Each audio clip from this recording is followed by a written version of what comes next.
Okay, I'm opening the joint hearing of Municipal Operations and Intergovernmental Relations at 7:09.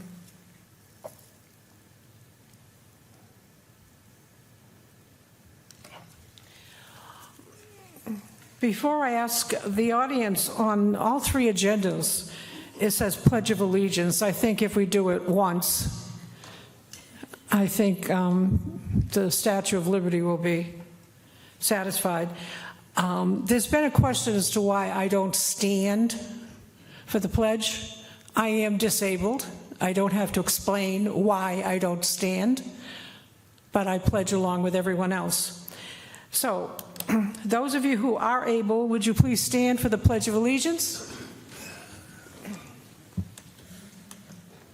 I pledge allegiance to the flag of the United States of America and to the republic for which it stands, one nation, under God, indivisible, with liberty and justice for all.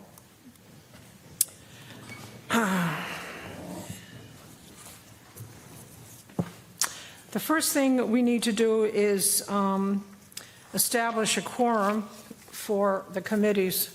So I'll just read the roll, and if you're here, you're here. For Municipal Operations, I see John DeStefano, Cynthia Walsh, Scott Heller. I understand Fran is on line. Yes, I am. Heidi? Yes, I am. What about Maggie? Or Michael Horan?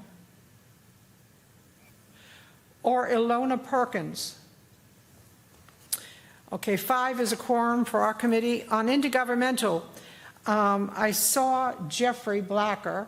Is he still online? Yes. I saw Melissa Lynch. Here. Janice Schneider. Here. And Frank. And we need one more person. Is Tamisha here? Or Alicia? Or Neil? Or Janai Mungal Singh? Okay. As long as one of the committees in a joint hearing has a quorum, we can begin. And I'll just read the required information. In accordance with Chapter 2 of the Acts of 2023, which extends the Governor's March 12, 2020 order suspending certain provisions of the open meeting law, Mass General Law, Chapter 30A, Section 20, until March 31st, 2025, this meeting will be conducted both in person and virtually via Google Meets. The joint public hearing will be held by the committees on Municipal Operations and Intergovernmental Relations on April 1st, 2024 at 7 p.m. to discuss the special town meeting articles listed below. This meeting may be recorded and may be broadcast live over SMAC or recorded for later broadcast and internet access. So I need a motion to open the public hearing, and that can come from, well, it really needs to come from I move to open the public hearing. Excuse me? I move to open the public hearing. Second. In favor, raise your hand. Okay, that's unanimous. So we're having a joint public hearing on Article 1, Elementary School Building Project. Would the presenters come forward, and I will read the article. Excuse me, Cynthia, it's Melissa Lynch. I just wanted, I'm a member of the new elementary school building committee, and I'm going to recuse myself from this discussion and abstain during voting as well. So I just wanted to state that prior to opening the article. Okay, I need a translation. Yeah, that was Melissa Lynch, and she said she's on the school board committee Yeah. and will abstain from voting. So who's this? That was Melissa. It's Melissa Lynch. Oh, Melissa, I'm okay. On the elementary. For some reason, I'm not getting anything on the assistive device. I don't know why. So I'll have it half on and half off, I guess. It is turned on. Article 1.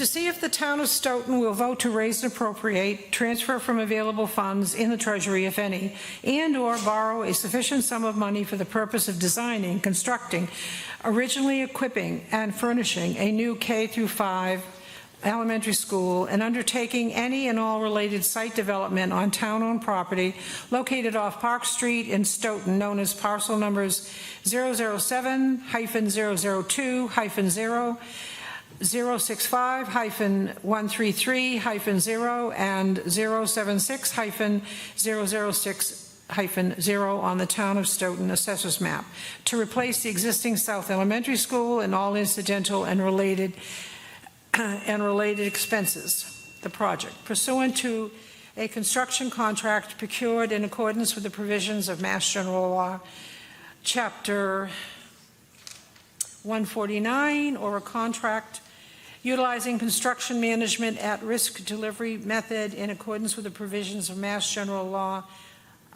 Chapter 149A, as determined by the South Elementary School Building Committee, which school facilities shall have an anticipated useful life as an educational facility for the instruction of school children of at least 50 years, and for which the town may be eligible for a school construction grant from the Massachusetts School Building Authority, said amount to be expended under the sole responsibility of the town of Stoughton, provided further that any grant that the town of Stoughton shall receive from the MSBA for the project shall not exceed the lesser of 1, 42% of eligible approved project costs as determined by the MSBA, or 2, the total maximum grant amount determined by the MSBA, provided that any appropriation hereunder shall be subject to and contingent upon an affirmative vote of the town to exempt the amounts required for the payment of interest and principal on said borrowing from the limitations on taxes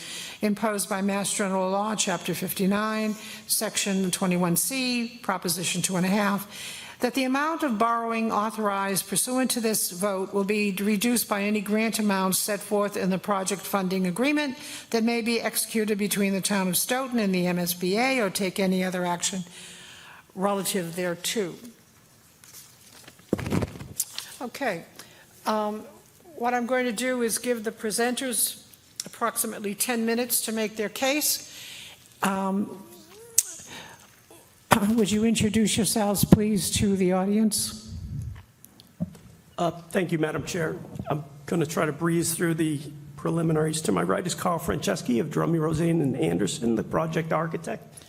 Dr. Joseph Baeta, Superintendent of Schools, who of course you know, and Catherine Weiss, who you know, of course, as the chair of the school committee.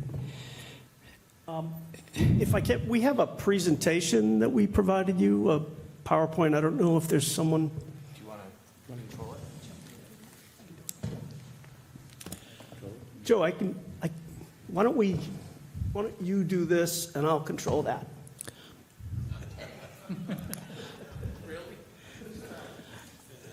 This, Oh, is that? Put me right in the hot seat.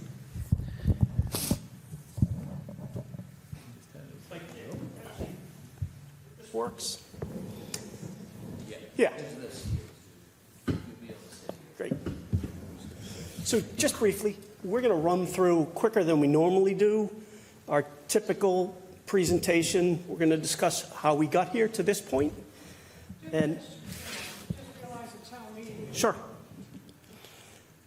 at the actual town meeting, you're going to get 10 minutes, so you might as well start practicing. I already had a discussion with the town moderator about that. So we'll discuss how we got here, what's involved in the proposal that we have in front of you, and all of the financials, which of course everybody is interested in. And if I can, click to the next slide. You can do that. I now know it's me.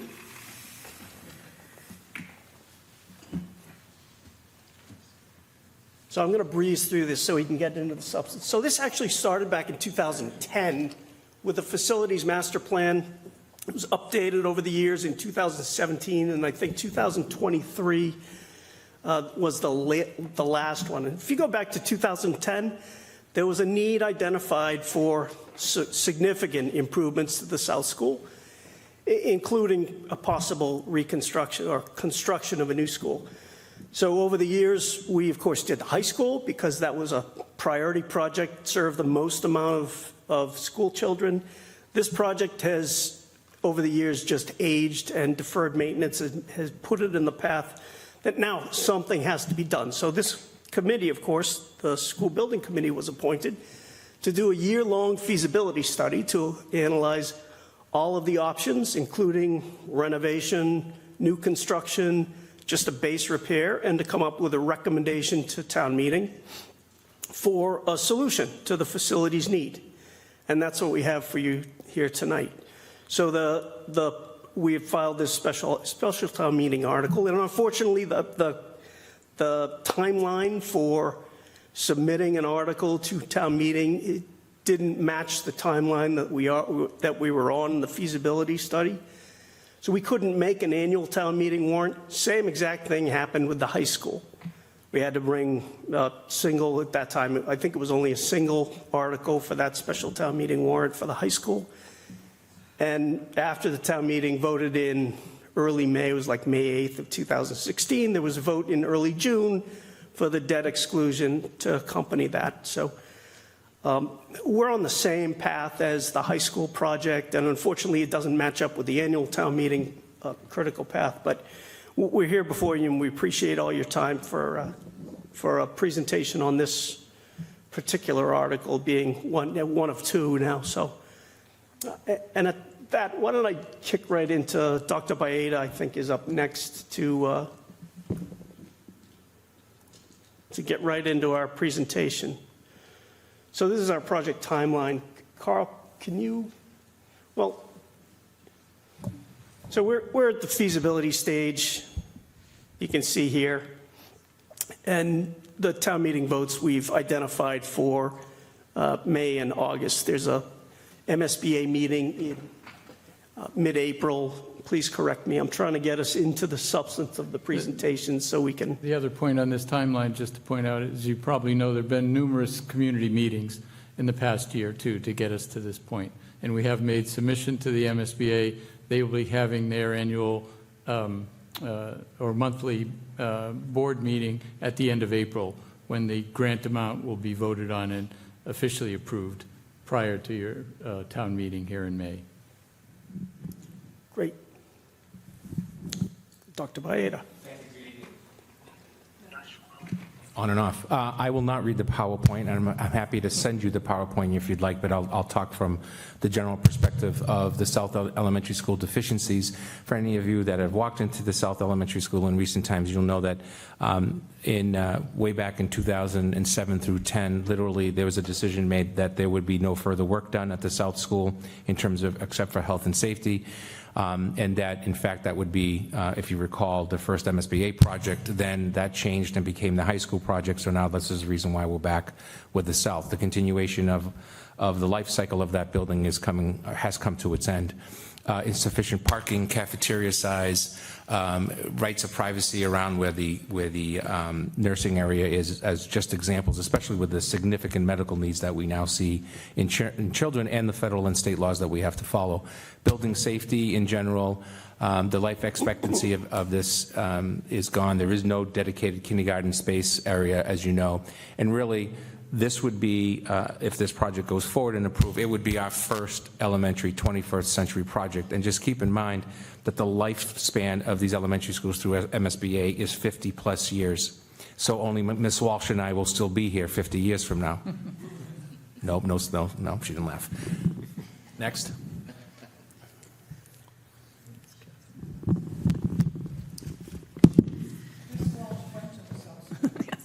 The decision to consolidate, this involves a consolidation and moving from 5 to 4 elementary schools, which has been the result of several years of discussion and study.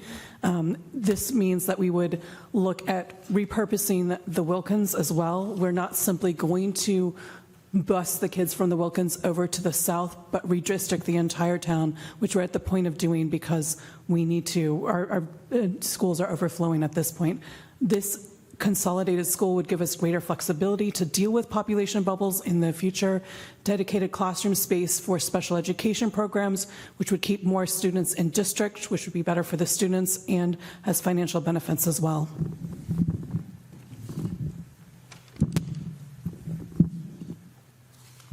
And you can click through these, TJ, please.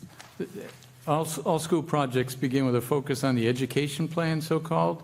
Without and before any design is done, we want to understand how does Stoughton want teaching and learning to happen in all elementary schools, not just this one.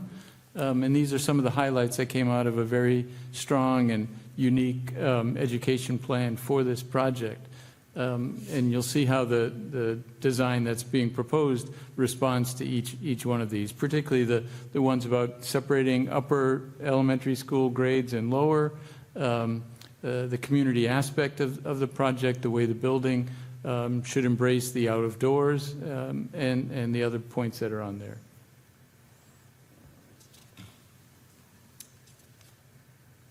We did look at a number of options for this once the education plan was complete, including addition and renovation to the existing school, and 3 additional configurations of a new school on the so-called Line Lumber site.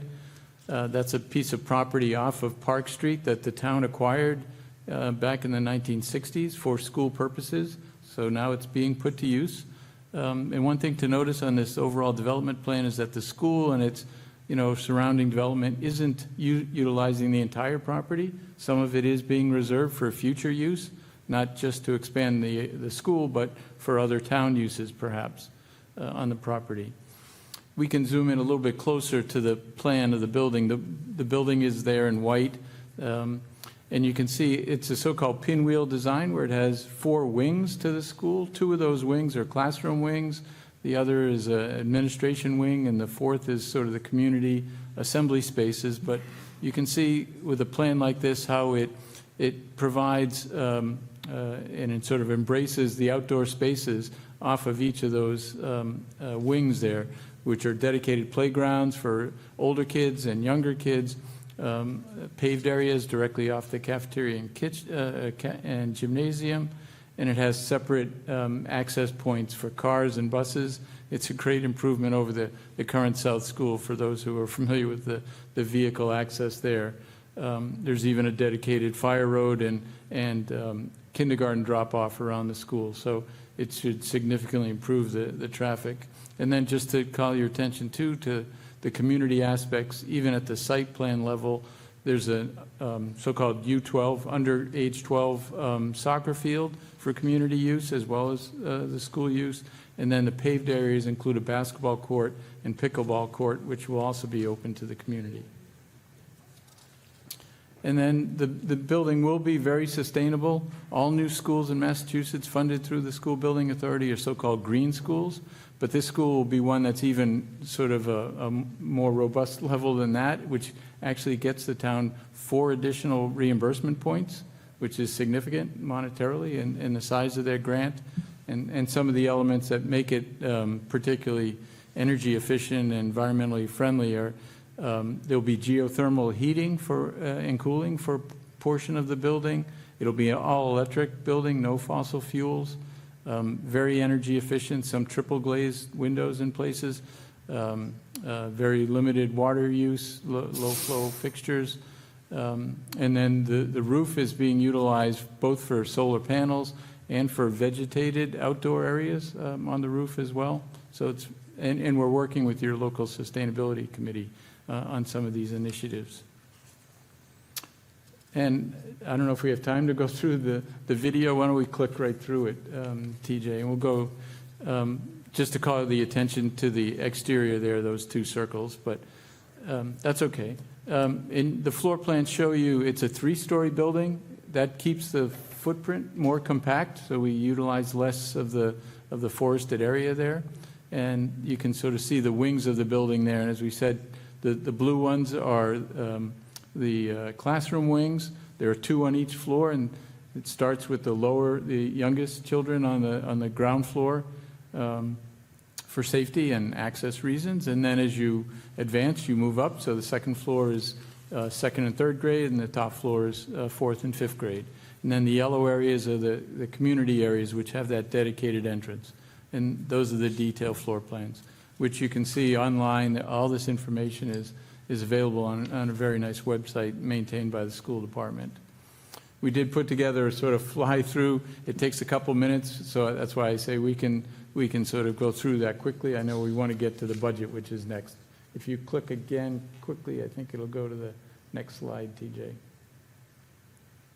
And I know it wants to go through this, but if you double-click, I think it'll stop and go to the next. Just let it go. I want to see it. Takes you outside and inside as well. 20 seconds left, so.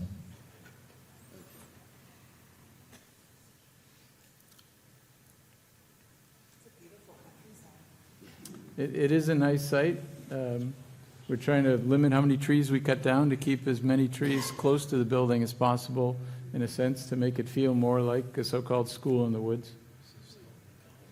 That's the main entrance there. The main entrance is to the right. The after-hours or community entrance is to the left, which takes you directly into the gym and cafeteria. But this entrance is immediately adjacent to administration for security. And then the hub of the building, the center of the building, is this library learning commons, which is a multi-story space with those classroom wings coming off of it. So this is the wing going down to the sort of the assembly areas, the gymnasium, which actually is a full-size basketball court. So the high school JV basketball team could come and practice here, for instance, or a Saturday morning, community league. And the cafeteria doubles as the auditorium space in the building too. There is a stage and curtains and all, but it's also the dining area, obviously, too. And the structure you see in here, by the way, is actually real wood structure. Again, a very environmentally friendly and warm material appropriate for an elementary school. And a lot of natural light in the center of the building. But we are, as I say, trying to be as energy efficient as possible, so there's triple glazing in a lot of these windows here to save energy. And then just to give you an example of the classroom wings, this is the upper part of the learning commons here, so-called STEM, science, technology, engineering. In the learning commons too, there are these extended learning areas outside of the classrooms. It's not just a straight hallway, but we try to make use of every space in the building as we can. Typical classrooms. On the lower level, there's sort of fun windows there too that change sizes. So, thanks. And the next slide sort of explains how much all this costs and the financing of it, the project budget, which has been submitted to the state. Oh. Try the arrow. There you go. Do it again. Yep. Thank you. So the total project budget is what the town meeting is actually asked to vote for, even though there is going to be a significant grant coming from the school building authority as well. It's roughly $114 million, which we understand sounds like a lot of money these days, but actually it's very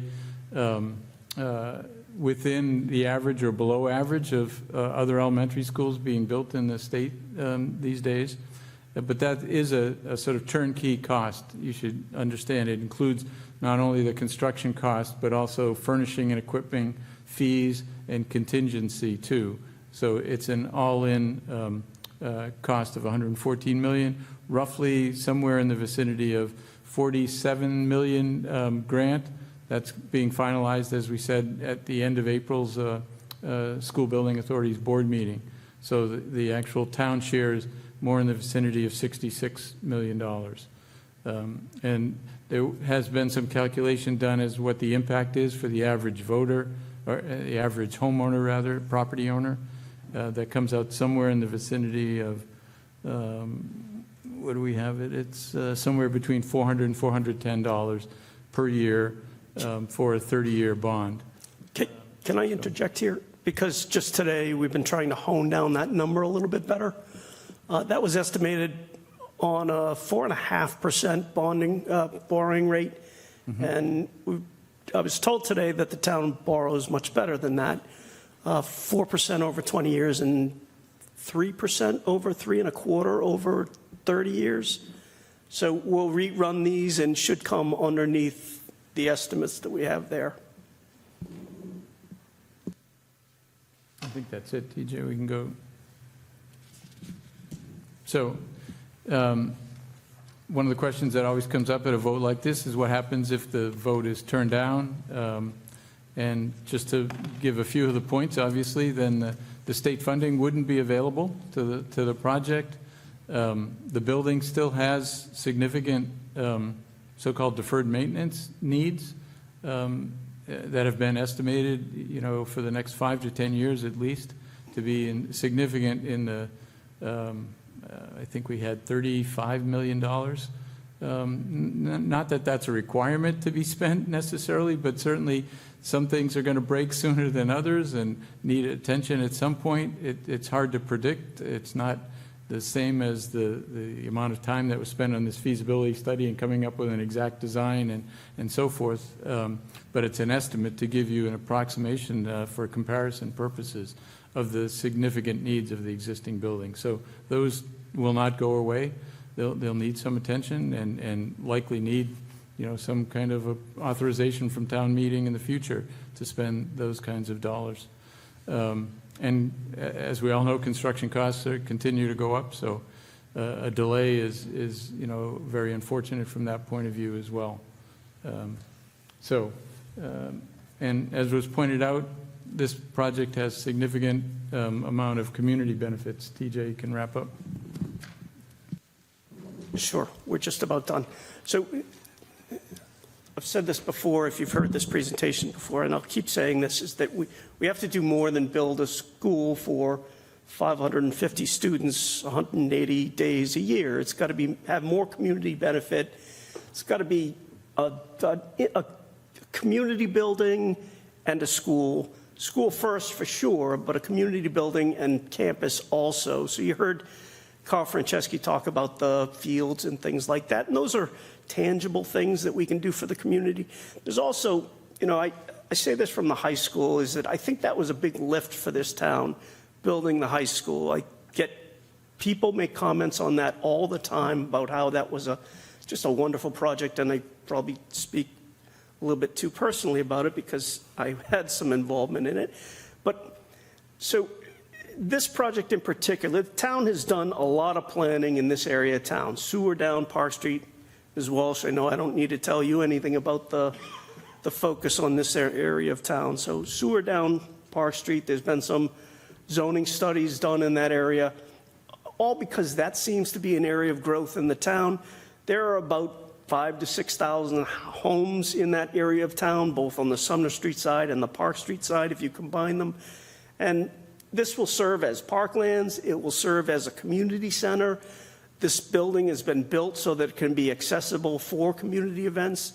We did all that with that in mind, not just to build a school, and certainly not in a vacuum either. We've, from the very start, we've been very mindful that this is a big price tag for any town building, but a school particularly, which is one of the reasons why it's part of this larger plan of consolidation and a broader picture of the schools, as Dr. Baeta and Chairman Weiss have said, a broader picture of the educational K-5 education in Stoughton.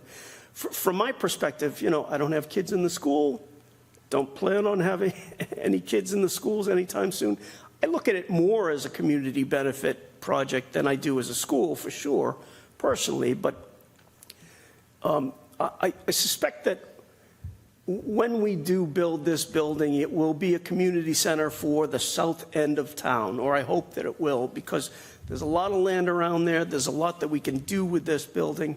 And, I think this was, given everything that we studied, we did study renovating what we have and adding to what we have. We did study other locations. This seemed to be the best of all locations and this building was the best of all options.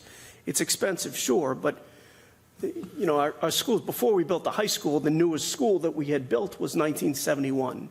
And as Dr. Bayeda said, we're providing to MSBA a guarantee that this school will have a useful life of 50 years. So all of our schools outside of the high school right now are beyond the 50-year lifespan that we're guaranteeing MSBA for this particular school. It's been years of, I wouldn't say neglect, but I would say lack of meaningful upgrades that have put us in the position now where we're trying to do some catch-up. And in truth, I think as part of a broader plan for the community, to put this into a package in South Stoughton, fitting in all of the planning that's been done in that area, and also meeting certainly with a thoughtful financial plan for bringing our schools up to date. We did the high school. By the time this school is online, it will be 2027. The high school, by the time this school is online, it will be 2027. The high school was completed in 2019. We're close to doing a school project, a meaningful school project every 10 years. And that's after years, 50 years of not doing anything. So we're trying to do some catch up, trying to do it quickly. And I think as Dr. Bayeda has said in other presentations, and we'll tell you tonight, is after this project, our K through 5 schools should be in pretty good position. I don't want to speak for you, Joe, for sure. Should be in pretty good position, but I don't want to belabor the point on this particular slide. I think there's a great community benefit to this. The educational benefit I'll leave to others like Chairman Weiss and Dr. Bayeda, but welcome any questions. And we, of course, as Carl said, we have a website, Facebook page, and all sorts of things where we have tons of information and all sorts of questions and answers under FAQs. So welcome any questions from the committees. The first comment is you went well over 20 minutes. Well, this was actually about a 40-minute presentation. If the moderator wants to give you more time, that's fine, but I think the longer you go on, the more you talk us out of it. My other comment is, at least for town meeting, have paper copies of this presentation. I can't see it in this hall, and the screen is even further away in the auditorium. So those first few pictures, your timelines, I won't be the only one who can't see it. So there's a table outside of the auditorium. If you could put paper copies for those of us who are vision impaired. What I'm going to do is go through municipal operations first, then I'll go through regulations, then I'll go to the audience that's physically present, then I'll go to the virtual audience. I ask everyone, I'm not going to go round and round. Formulate your questions, have them ready, listen to the answers that you receive from all of the other people so that we don't get a lot of redundancy. And then my proposal is that operations will close the hearing and we will vote, and we will turn the chair over to regulations for Article 2. So, starting with my own committee, John, did you have any questions? I have multiple questions. Well, So get going. if anybody wants to go before me, they can. No, Just go. Okay, just go. I have Okay. 3.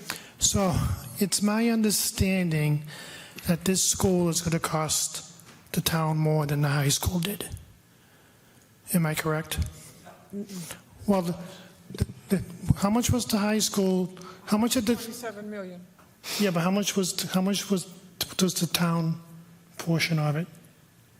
It was the same share. They paid the same 42%. So 42% of 127 is more than 42% of 100. Okay, I must have looked at my figures wrong, because I thought I saw the town portion of it was 80-something million, whereas the high school, how much? 66. 66 million, where the high school was only like 50-something.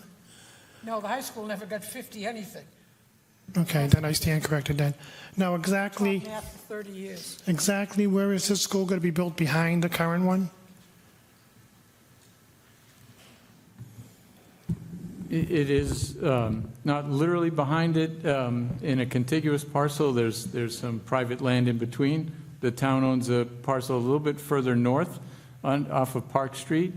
There's an old railroad right-of-way, and there's as a landmark, there's a billboard on Park Street at the Right, there's Line Lumber. section, at the Line Lumber Precision.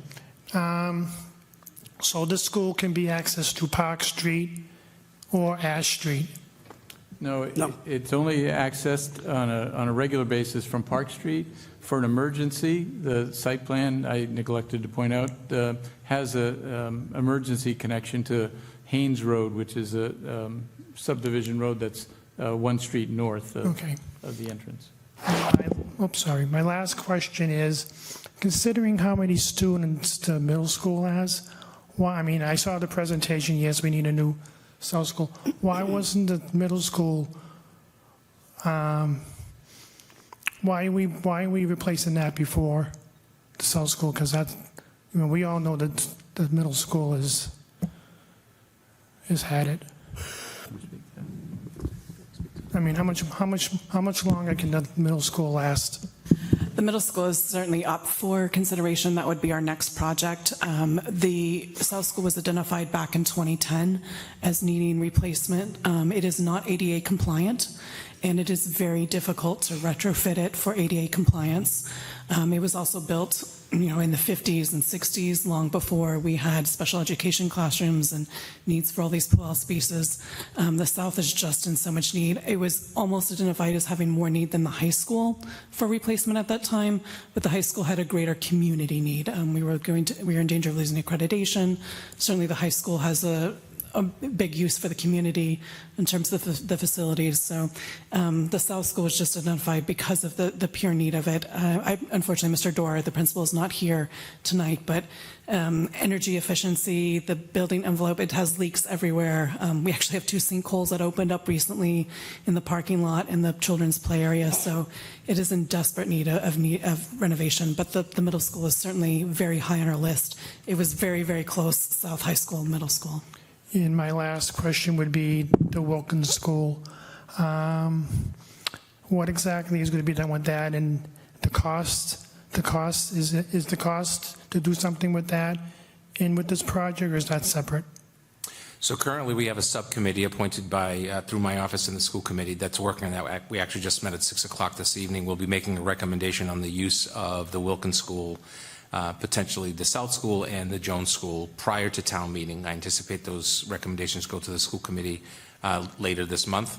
The intentions right now is the potential that the Jones School preschool program would be moving to the Wilkins, which then leads to discussions about things like alternative programming at the Jones School, and then long-term or even short-term, the idea of what happens next with the South School, which right now that subcommittee is working on that it would be closed and then potentially taken down. Currently, that's not part of the project because of the way things work with MSBA. But the idea right now is that we would be literally down to 4 buildings at the elementary level.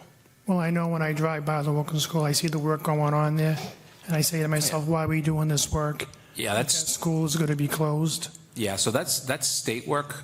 Yeah, I realize that. And so it's, but that building, we have no intentions of closing the Wilkins School. Okay, well, thank you.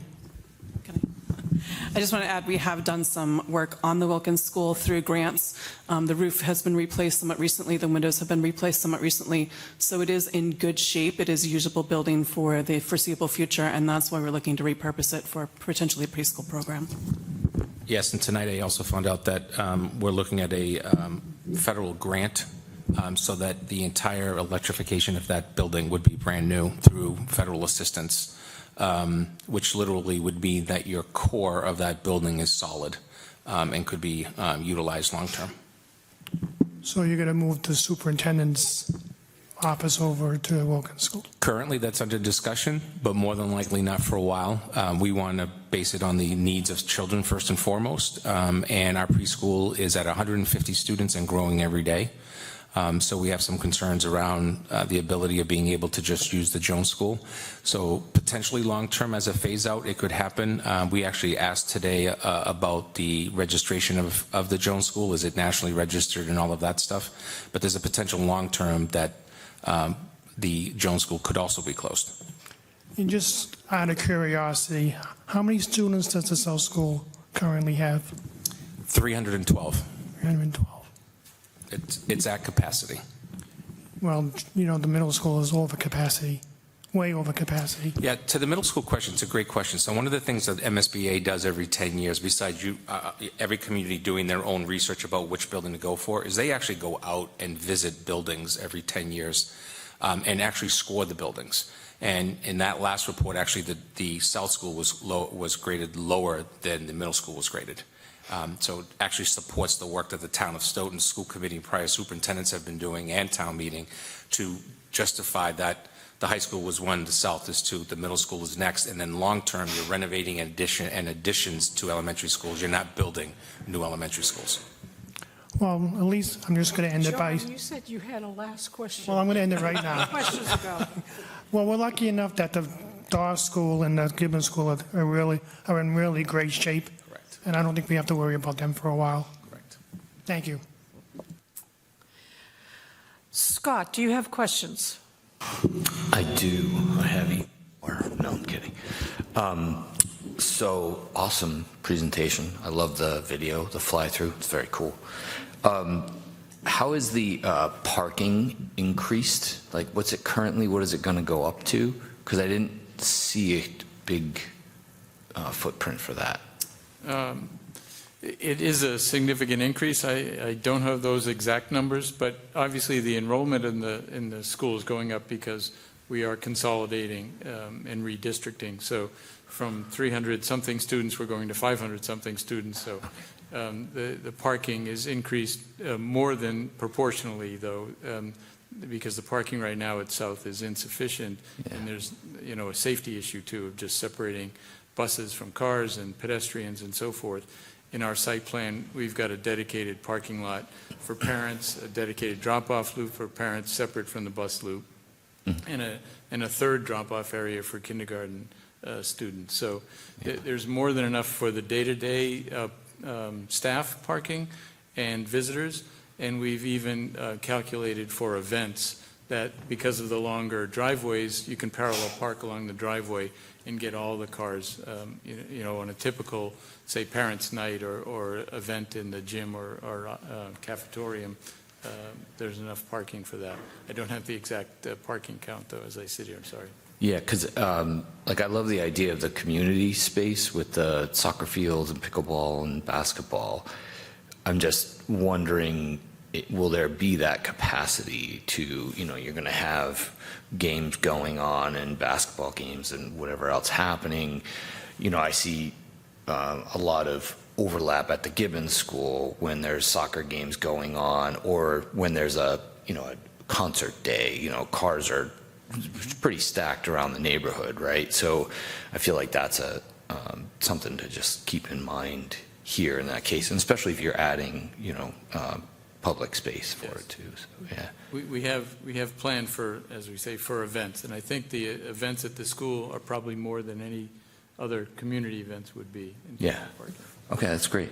And then, so we're talking taking 5 schools down to 4, right? Okay.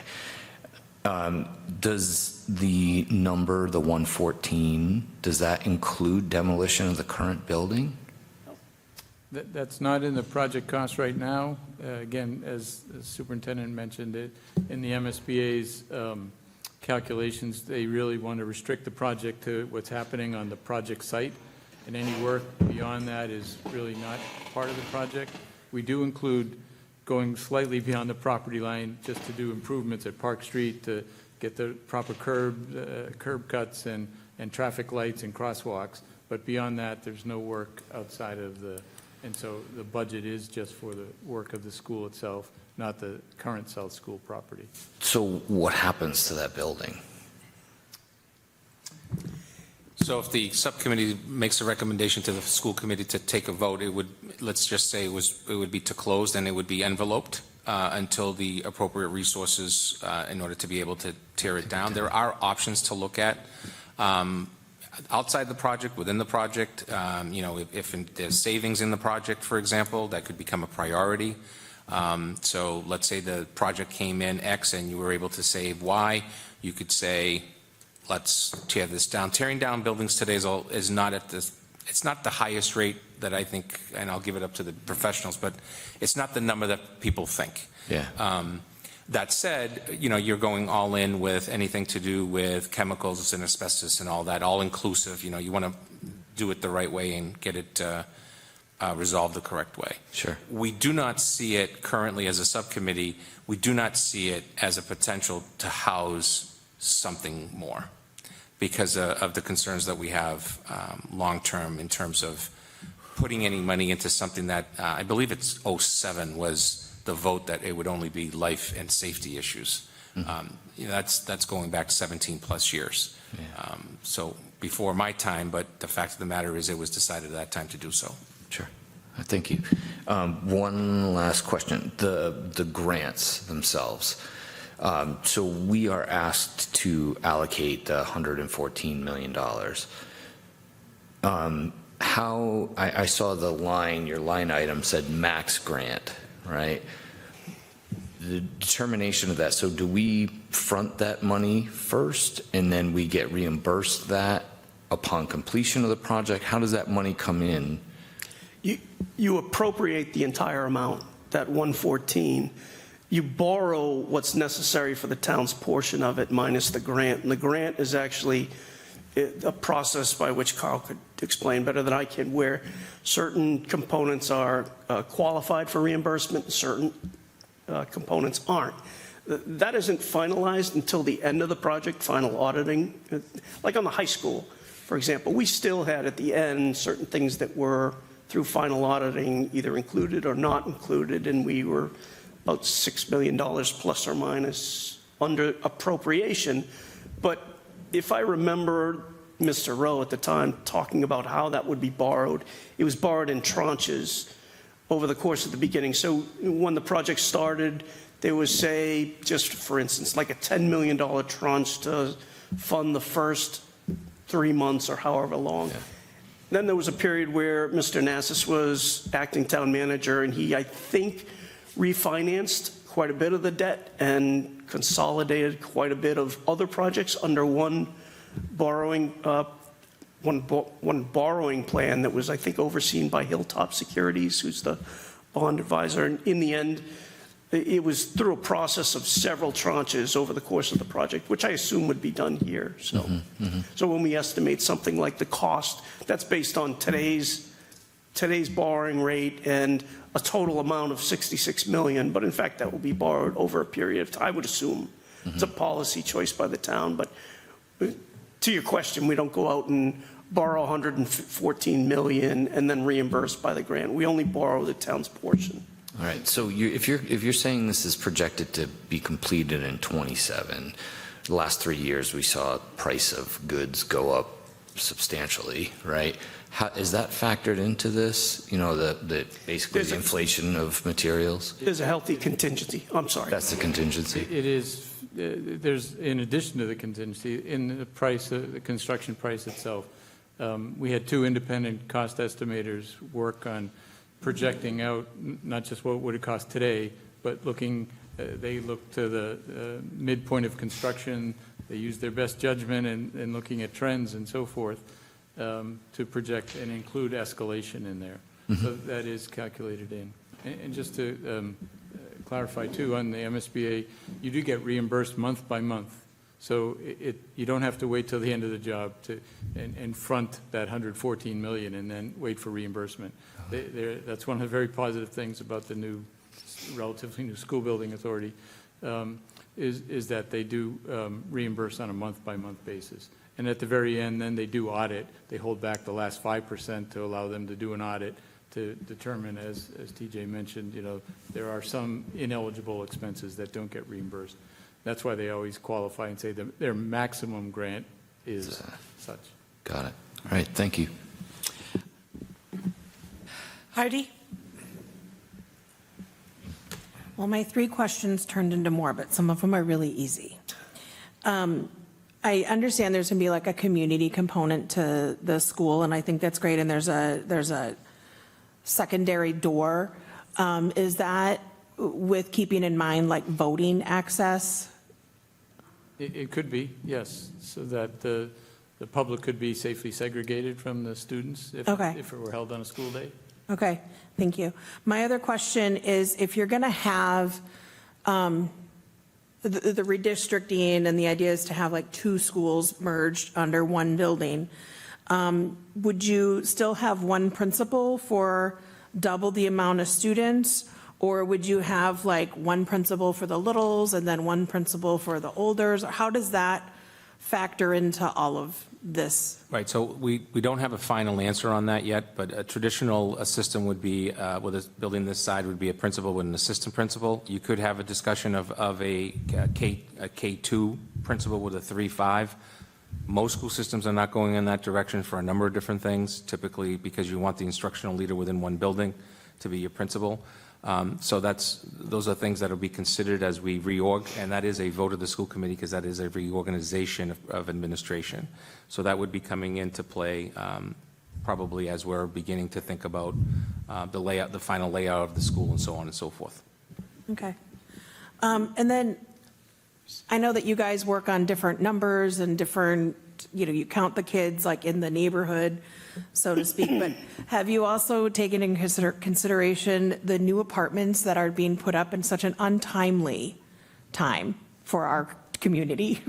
So it's a great question, right? We're under the constant change of enrollment on a regular basis, but yet we're under the very strict guidelines of the MSBA of what you can build for, right? They basically tell us the number. You can do all types of calculations. Unfortunately for us, or fortunately, depending on what side of the aisle I guess you're on, this is a growing community in enrollment, and it's just happening as we're speaking, not only because of new building, but also turnover. And we're seeing it pretty significantly. So we now have a third party, the New England School Development Council, who does our projection enrollments twice a year, every year going forward. And they use things like the number of housing permits that are being taken out, our churn in terms of how many kids are leaving, how many kids are graduating, how many families are coming in after October 1st, and so on and so forth. Our trend right now is to be somewhere around 4,100 to 4,200 students. That would be an increase of about 400 to 500 students over the next 10 years. The issue with that number is that we don't know what other developments are coming up, but we also don't know the constant move in, move out that we have as a educational community.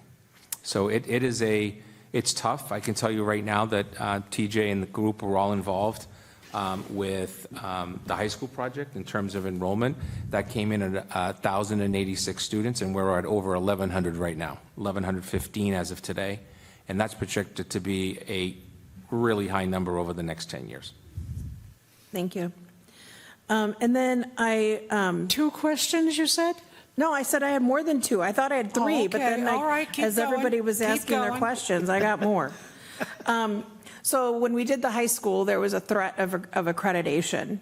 Are we in that zone? Are we safe in that zone, or what's the status on that? Yeah, there's no elementary accreditation process. Oh, cool. Okay. That's a quick one.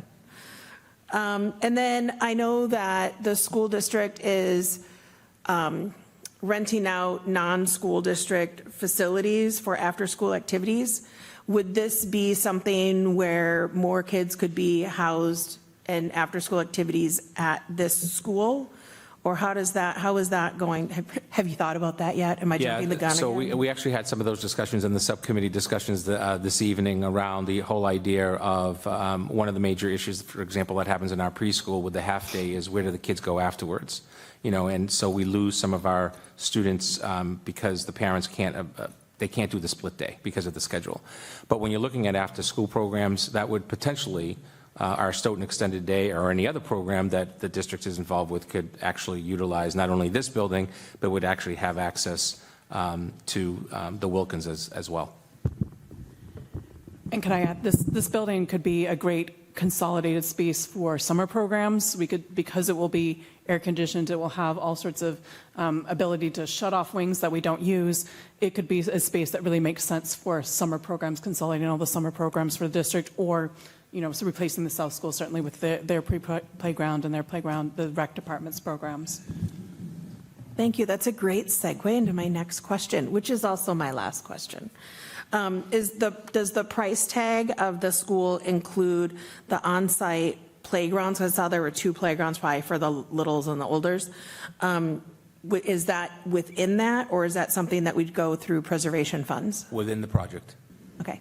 Yeah, what you saw is within the project. We've also had, just the other night in passing, we had some discussions I did with one of the CPC members about potentially making it a broader community recreation space, but nothing formal. Okay. Awesome. That's it. Thank you. Thank you, Heidi. Fran, any questions?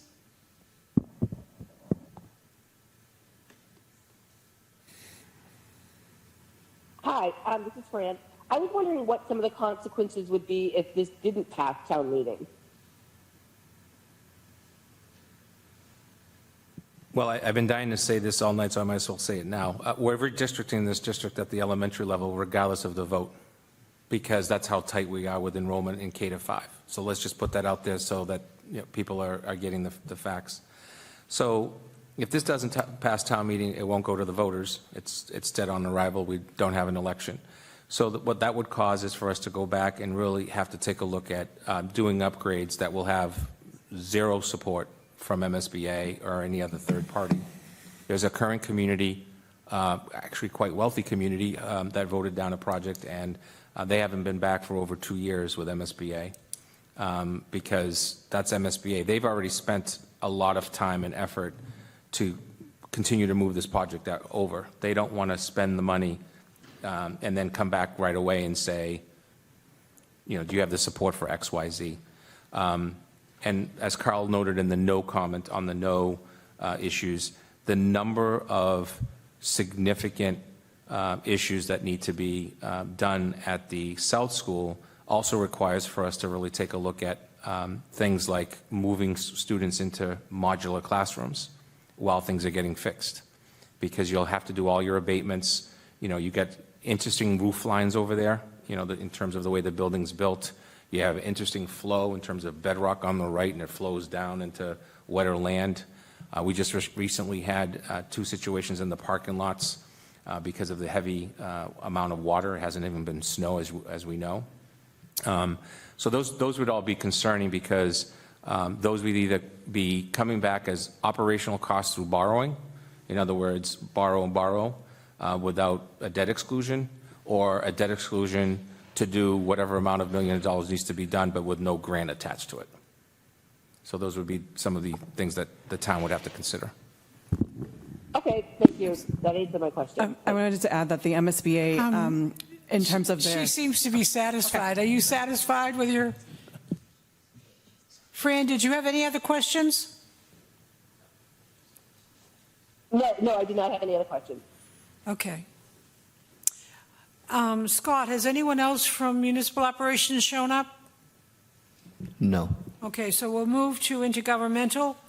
Jeffrey Blacker, any questions? I think you need to, Bob wants you to check if there's quorum first with IGR. Pardon me? Bob suggested you check that there is quorum with the Intergovernmental Relations Committee. We don't need a quorum, as long as one of the 2 committees has a chair and a quorum. No, I think he's saying for intergovernmental, for them to have their meeting. Yes, I have 4 names here. Do you have a 5th one? No. Okay, so I started with Jeffrey Blacker. He does not appear to be online. I thought he started to say something.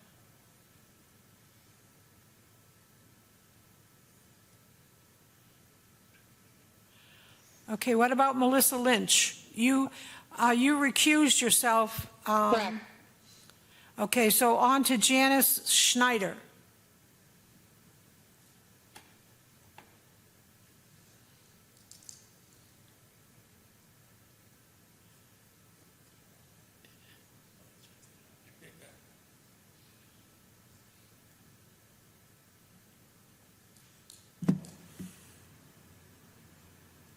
She might be muted. On to Frank Lyons. Okay. Whoops. Is this on? Okay. Yeah, I have probably 4 or 5 questions. I may have less as this goes. Just as long as you don't ask a question that's already been answered. I don't think so. The first question I want to ask, and this kind of goes back to the first thing with the budgeting and whatnot that started at the very, very beginning of all this. Now, the high school project did include the demolition, right? Yes. All right, and this project does not. All right. It's on a different site, though. The difference is the high school was actually going on. You chose right. to do that, right? Right. So when you're making a comparison of the cost to the high school to the cost to this project, all right, there is going to be some additional, probably not a lot, but there will be an initial cost to do something. Or we don't demolish the South School. Right, but Right. it sounds pretty rough. You've made a very strong case for the South School elementary community of why that school has lots of big problems, Right. hasn't been maintained, probably comes down. But whatever cost is associated there is not reflected in this cost estimate. Yeah, that's right. All right, so saying you're not really comparing the same things. But now another question I have is, like I said, you've made a very, very strong case for the South School elementary community. I have not heard a very strong case for the Wilkins elementary school community. All right, if I looked at a map before I came here, I think however the redistricting works out, it's unlikely that the majority of the students from the Wilkins are going to end up in the new school. Just looking at a map, that's probably not going to happen. I'm curious on why the Wilkins was selected to be closed as opposed to the Dar or the Gibbons. And just to make full disclosure, 12 years ago when we were looking at schools, I spoke to the principal at the Wilkins at the time, and she expressed to me that the Wilkins wasn't necessarily well represented in town meeting, and I became a town meeting rep. My son went there, we had a wonderful time. Admire the principal over there, really great school. I don't know why you're closing it, all right, and maybe I just missed something, but I think you've made a very strong argument for why. I've heard an awful lot about the South School elementary community, and I just haven't heard. My kid went to Wilkins. I don't know, why should I support this?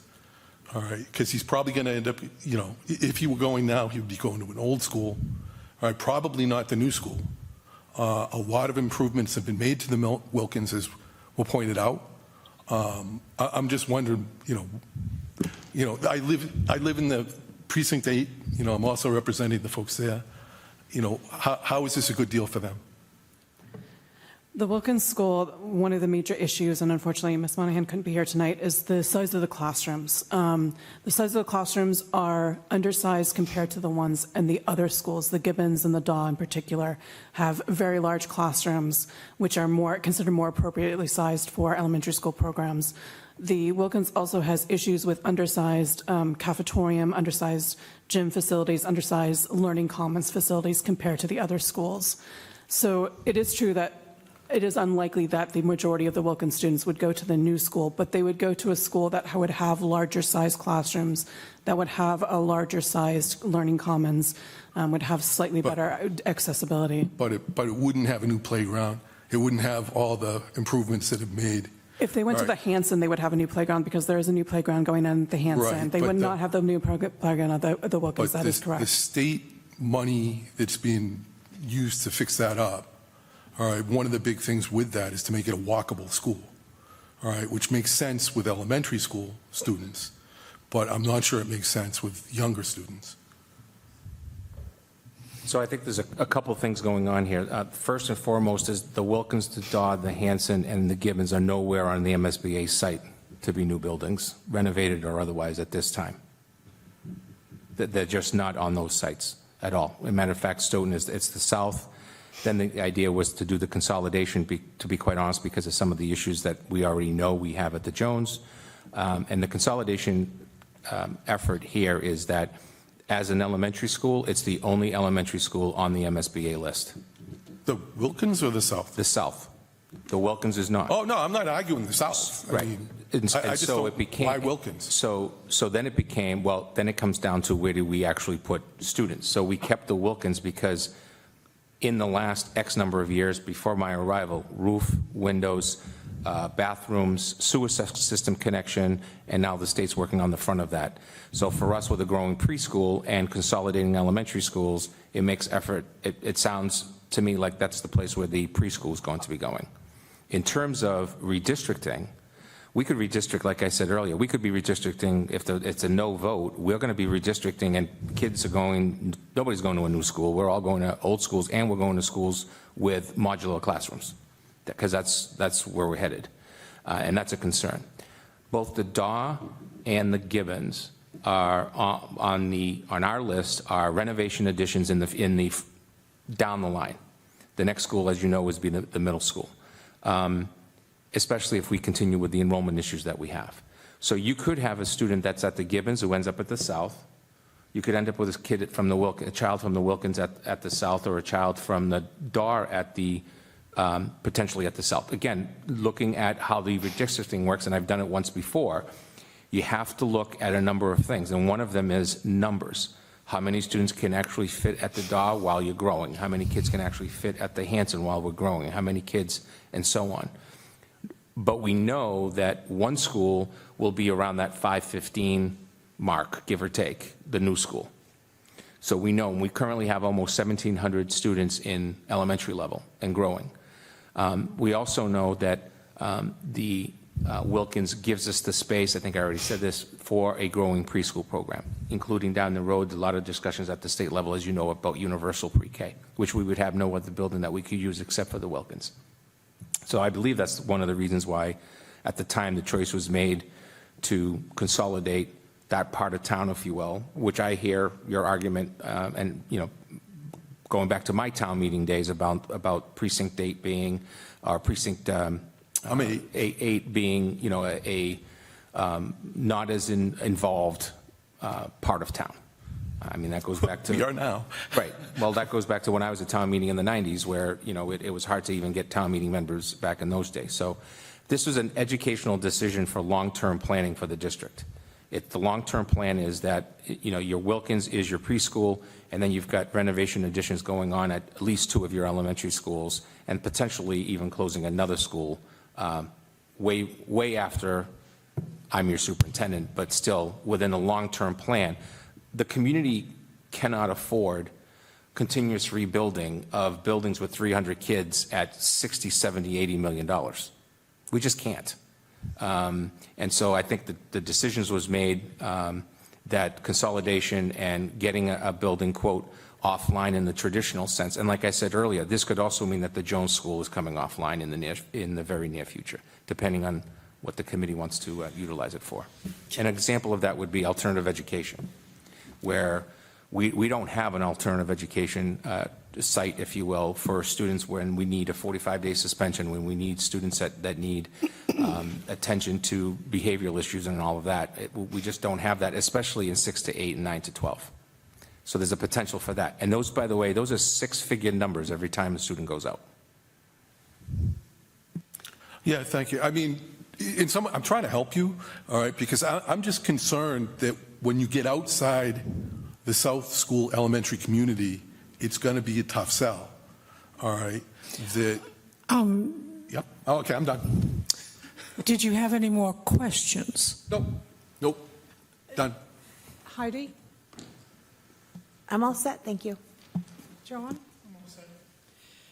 Scott? No more. Have we been able to reach Jeffrey Blacker? No, but Janice has a question online. Janice. Oh, so what were his questions? Janice, did you want to ask your question? Okay, can you hear me? Hold on.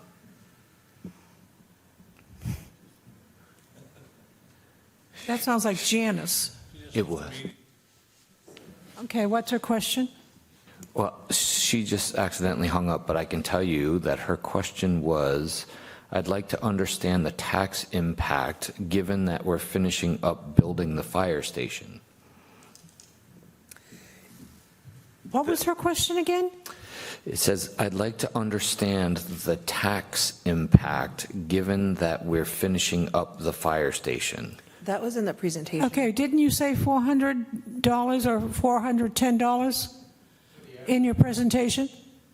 That's what we ballparked it at. We hope that will come down. Now that we have harder numbers on what the town borrows at, we hope that will come down a bit, below 400. That's for the average For the house. average cost per residence, It's either 400 or 410. well, that's the range that we had. We had to provide something to MSBA also.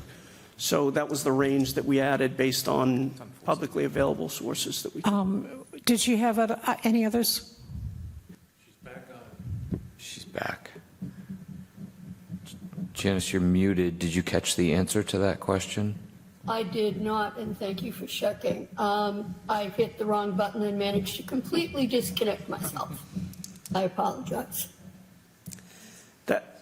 To her question, Madam Chair, the estimate that we gave was between 400 and 410. That was based on the average residential home value in Stoughton, which was an FY 2023 number, so that would vary a little bit. And it was based on using a proposed borrowing rate for the town's AA2 bond rating, which we've been able to narrow down a little bit better. And we think that the rate that we used in calculating the 400 to 410 range could come down a little bit based on what the town is actually able to borrow at with its current bond rate on a 20 and 30-year package. So there'll be two ranges that we can, or two different packages that we can. Did she have other questions? What is going to be the impact on the tax rate for the fire station? Because this is coming up and we've been hitting our taxpayers with these. Okay, I'm going to rule the fire station questions out of order. This is the South School project. I get that. Thank you. Never mind. Yeah, never mind. Bring it over to you. Has she finished? No, but I've been ruled out of order, so thank you, I'm done. Okay, did Jeff have any questions? I don't see him online. Okay, has anyone else joined us from Intergovernmental Relations that we haven't noted yet, who have a question? Okay. We'll open this up now to the audience that's physically present. There's a microphone next to Ms. Weiss that you may use. You did not raise your hand to be recognized? I did. You didn't see me. Yes. Would you go to the mic and state your name and address, please? Hi, yes, Lisa Lyons, Precinct 2, That's not your address. 104 Curtis Ave. Thank you. Okay. So I want to thank everybody here who asked excellent questions. Every single one of you asked a question that I would ask, so I appreciate that. A further question that I would like to address is I'm just very concerned overall when on one hand we're talking about closing down the South School, but yet it could be used for other purposes. It's just if it's good for other purposes, why can't it be renovated? I'm just very concerned with all the debt exclusions we already have that it's too much to put on taxpayers at this time. And coupled with the fact that it does not, to a previous speaker's point, take the demolition of South School into consideration. Thank you. So that was a comment, not a question. Correct. Thank you. Well, the question would be, how come we don't have the full effects addressed before we all, as citizens, make a vote on this? I think that you have some time to come up with that figure before town meeting, because the previous speaker is a town meeting representative. I'm sure she's not the only one who's going to ask that question. So if you could come up with that figure. Right. So, Madam Chair, I think just to clarify, Dr. Bayedo, I think what he said was, as to the South School, they're talking about what to do with it, but the statute says once a building is no longer used for school purposes, then it reverts to town control. So it would be, what happens to it after they determine from a policy standpoint they do with it, but. I think that you could put that in a paragraph, but I still think. Still has yet to be the determined, previous- though, was my point. At least 2 previous speakers have asked for that figure. They just want to know. And if you want a positive vote, I think people get resentful when their questions aren't answered, and it's easier to vote no than to give you the benefit of doubt and vote yes. I don't know what that means. And it's just say, hypothetically, if the building is not reused after it's turned over to the town, this is the figure, the current figure, as of May 6th, 2024. Anyone else yes, come forward, your name and address, please. Peter Murphy, 60 Peters Drive, Precinct 2, member of the Planning Board. Do you anticipate any issues that would come before the Planning Board with this building project? And if so, what do you anticipate? As you may know, school buildings are covered by what's called the Dover Amendment, and so we're not technically looking for any variances, but just as a matter of courtesy and process, we would come before the planning board as part of site plan review, just to share with you and allow you, your board, to have input on the details of the project. Okay. The other question that I have is, if this is going to go before town meeting, if it's voted in a positive manner, it's going to go before the town in an election. Would that be a separate election? And if so, who would fund that? Does that come under the clerk's? Yeah, it would be. It's a timely question, actually, because I had this conversation with the town clerk last week, is that if it's voted and the project is funded, my question to Vertex, who isn't here tonight, was, do we have enough in our budget to fund that special town election? And Chin Lin, who I spoke with at the time from Vertex, says there should be, we'd have to find the right category, but yes, it could be covered out of the school, the appropriation. If it's voted down, then that's out of the town clerk's budget, so. Right, but that would be a separate election from any other election that would be going on. And Peter, I asked for a rough estimate about what that would cost, and it's about between like 15 and 17,000, I think, for the cost of a town election, a special town election. So that would come out of the school budget, or possibly come out of the school budget. The town clerk budget, if it doesn't. Would it come out of the clerk or the school budget for that? Town clerk's budget if it doesn't get passed, but if it does get passed, then we can find a category in the school project to fund that election. So, okay, just for clarification then, if this does not get approved by town meeting, you would still go before the town in the special election? No, if it doesn't get approved by town meeting, then we're done. Okay, all right, thank you. Yeah. Anyone else who's physically present who wishes to speak or ask a question? Sir, your name and address, please. Joe Piana, 110 Bay Road. You mentioned privately owned land in that vicinity of the school. How much land is there? To be clear, none of the land as part of the school project is privately owned. It's all town-owned. We were just pointing out that there's an abutting property that was privately owned. Okay, so it won't That's affect. in between the current school, current South School property and this Line lumber site. All right, thank you. You're welcome. Okay, we'll go to the audience online.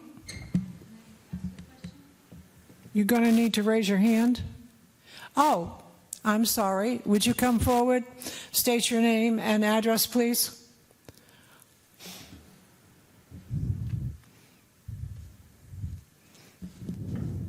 Yes, can you hear me? I think you'll have to use one of their mics. I can't hear you. Turn it on. Just take any mic there. Thank you. We've got extra. Yes, my name is Joanna Rosenblatt, Precinct 7, Greenback Drive. I still can't hear you. Is the green light on? Yep. Okay. Okay. I just wanted to mention that we put all that money into the Wilkins School with the roof and the windows and the playground, and we were under the understanding that that was going to stay, and now all of a sudden it's going to be repurposed. And also, we're in a position right now where money is really tight. The state is probably not going to be able to afford to give us the monies that they've promised us, so I don't think it's the time to take on new projects. I think having the school would be wonderful, but it's, you know, a pipe dream, I think, because there's an awful lot of debt that we're going to be having to contend with, and I don't think this is the time for it. I wish it was, but that's my opinion. Thank you. That was your comment? Thank you. Okay, last call, folks in the audience. If you're sitting on your hands, raise it up. Anyone raising their hand on the screen, Scott? Okay, would you just... Roberta? Hi, I'm Roberta Harback, 49 Record Street. A couple of questions. When you were speaking the motion and telling how it was going to be funded, I didn't hear debt exclusion in there. And my concern is, are the town meeting members going to think this is just our regular borrowing that we do for like a police car or something like that? Did I not hear correctly, or are you putting debt exclusion in that funding source? It's right in the article, Roberta. Okay, when you read it, I guess I didn't hear. The second question is, the high school. Do we have a 20-year note on that or a 30?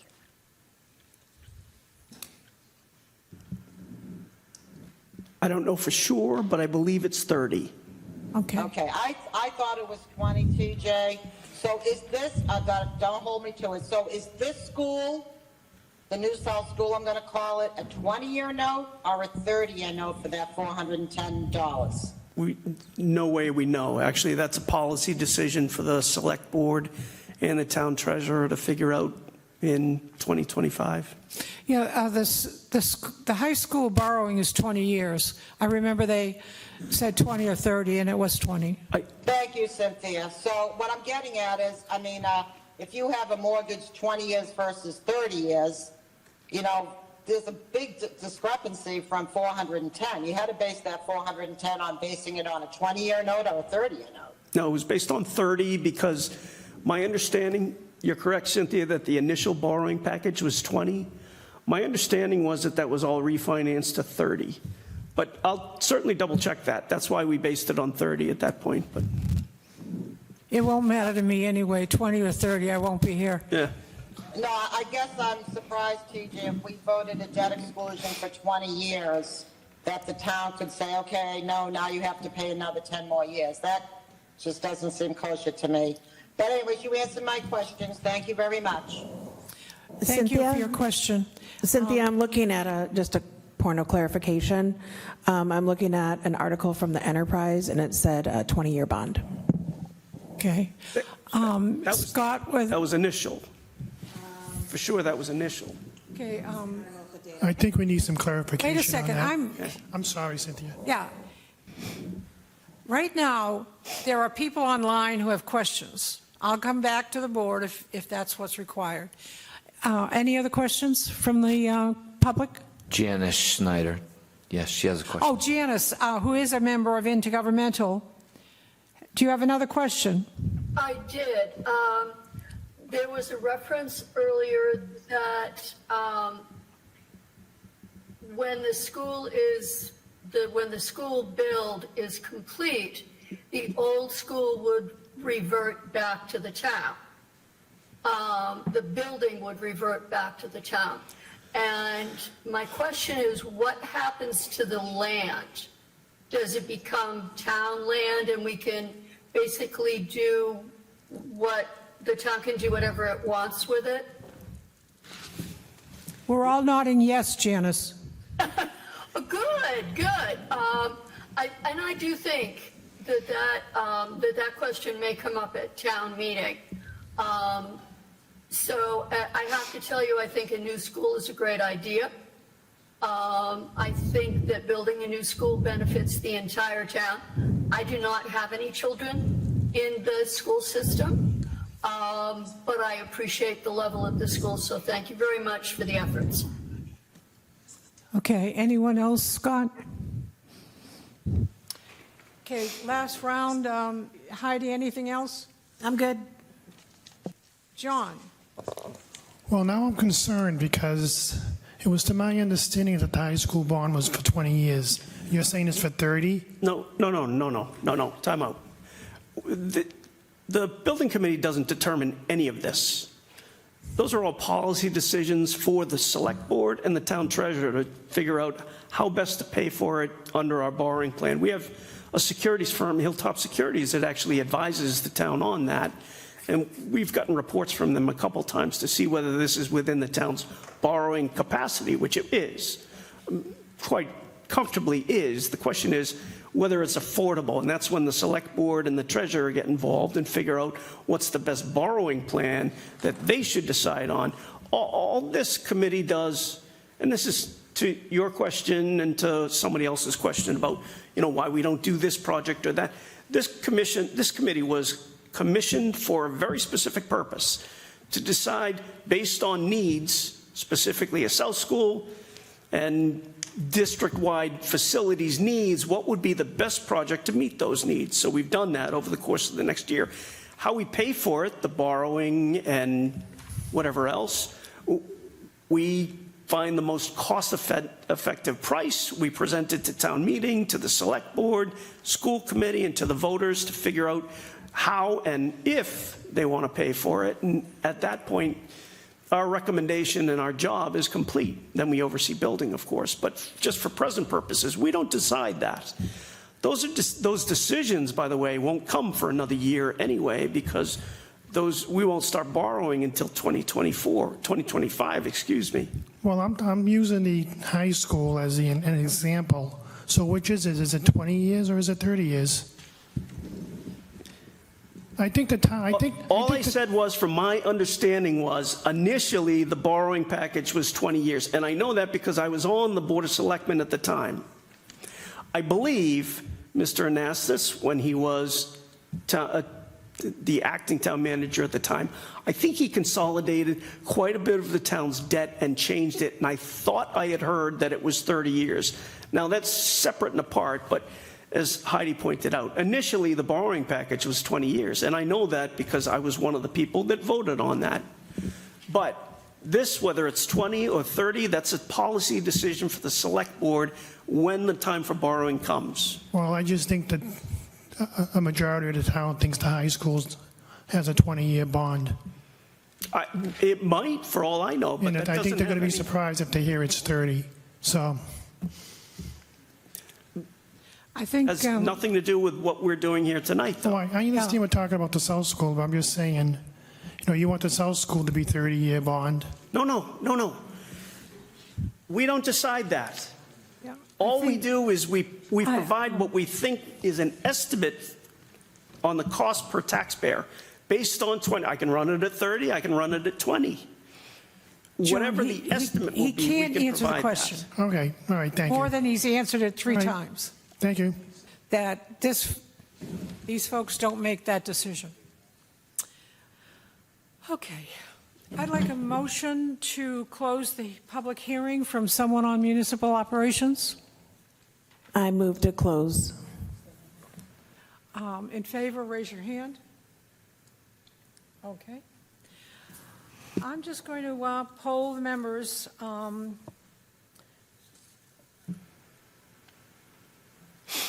do we have a motion?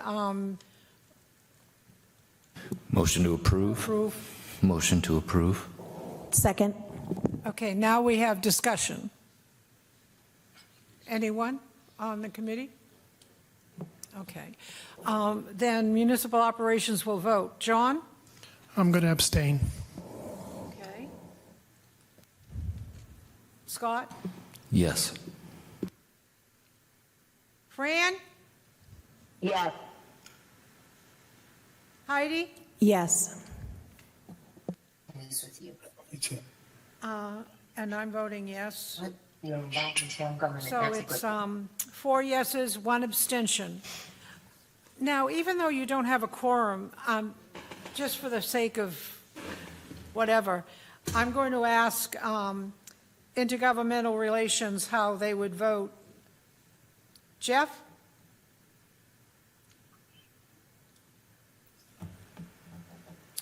Well, she's abstained. Janice I would vote to approve. and Frank? Approve. Pardon me? Yes. Okay. Just in case the moderator asks. Excuse me, Cynthia, Melissa needs to vote. I'm abstaining, Janice. Oh, okay, thank you. Okay, yeah, Melissa abstained. Well, our business is concluded, so I will accept a motion to adjourn. Thank you, Madam Chair. I think you have another. Second. All in favor of adjournment? Okay. Thank you, Madam Chair.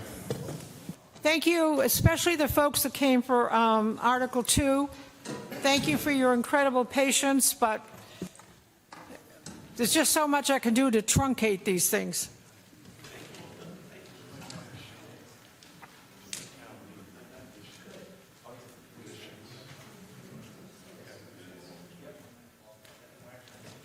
So I am yielding my chair to John Rock. This is the meeting of the Committee on Municipal Regulations. I'll call the meeting to order. Let me take a roll call and just say here, if you're here. And same goes for those online. So John Rock, I'm here. Peter Murphy? I'm here. Joe Piana? Here. Bob Desmond? Here. David Brillo? Here. Michael Hartman? Here. And Peter Machuto? Here. Machuto. Machulo. Here. Well, I guess we have a quorum. Everybody's here. So, nice job, everybody. Rock, it's a joint meeting. It's a joint meeting? Yeah. With who? Does anyone, Okay. have a quorum. You should at least take a roll call to some. Take a roll call. Okay, so I've been told this is a joint meeting with the Intergovernmental Regulations. So, Yeah, I'm not 100% sure because I don't know why this would go before intergovernmental, but I think that's what the paperwork said. It was, if I could just jump in, this is Bob Mullen. It was assigned by the Rules Committee. Okay, so That's the is it a reason joint? It is a joint. Oh, okay. Then, yeah, we're here.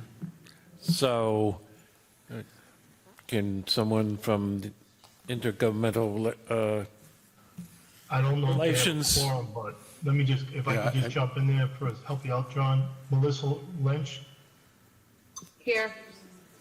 Janice Schneider, Here, and is there anybody else from IGR? Yeah, Frank Lyons.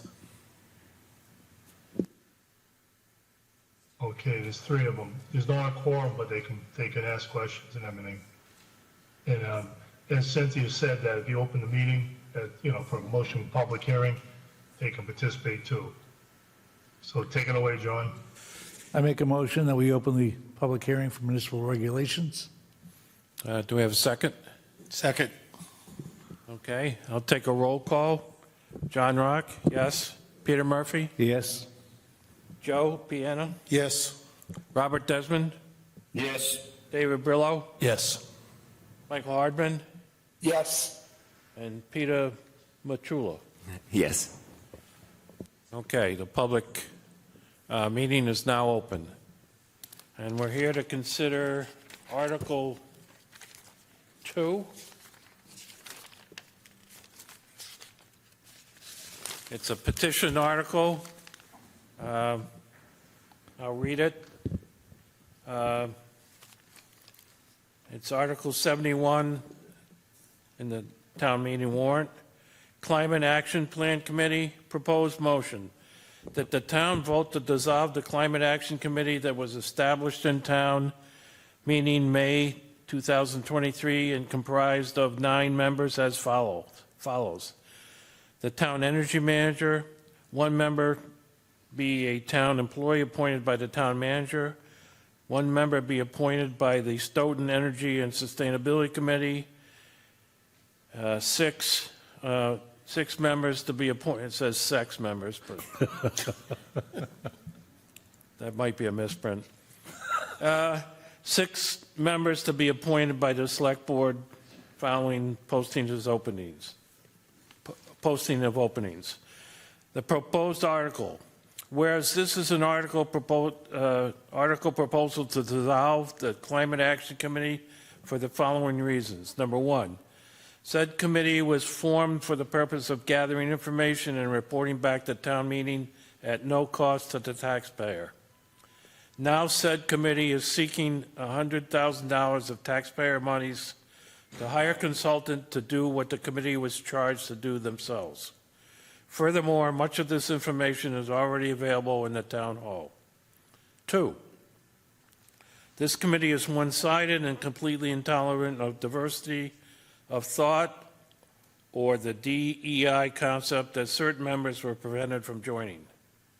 3, said committee has not conducted itself according to the standards governing town committees and has condoned behavior that has not met that standard.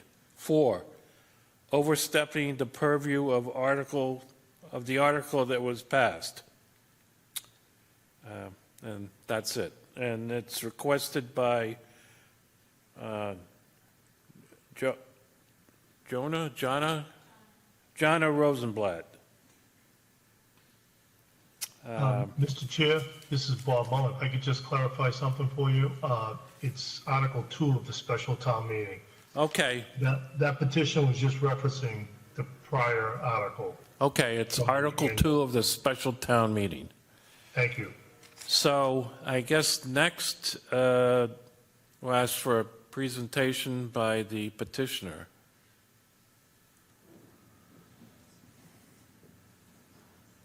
And 10 minutes, I guess, at most. Is that okay? Oh, absolutely. I'm not going to need 10 minutes. I think the article speaks for itself, and I didn't realize that I had to do a presentation, so I thought I was just going to be asked questions and just go from there. So that's what I was prepared to do, if that's okay. Sure. Thank you. So why don't we go to the members of the committee, and you can ask questions. So does anybody on the Municipal Regulations Committee have questions? Raise your hand. Okay, Peter, go ahead. All right, so I was just curious, going through this actually one by one, because each one of them I was kind of unsure about. With point 1, seeking the $100,000, is that something that's not common for other entities to have come and asked for additional funding in front of town meeting? Is this a reason, a grounds to dissolve a committee? Is this against the rules? Is this against the law? Against ethical standards? I don't know. Why are we? What's wrong with that? Well, it's a bait and switch, and when you bring a committee forward, the formation of a committee before town meeting, and you say we're going to do A, B, C, and D, for example, and then you go off tangent and do something completely different than what you said.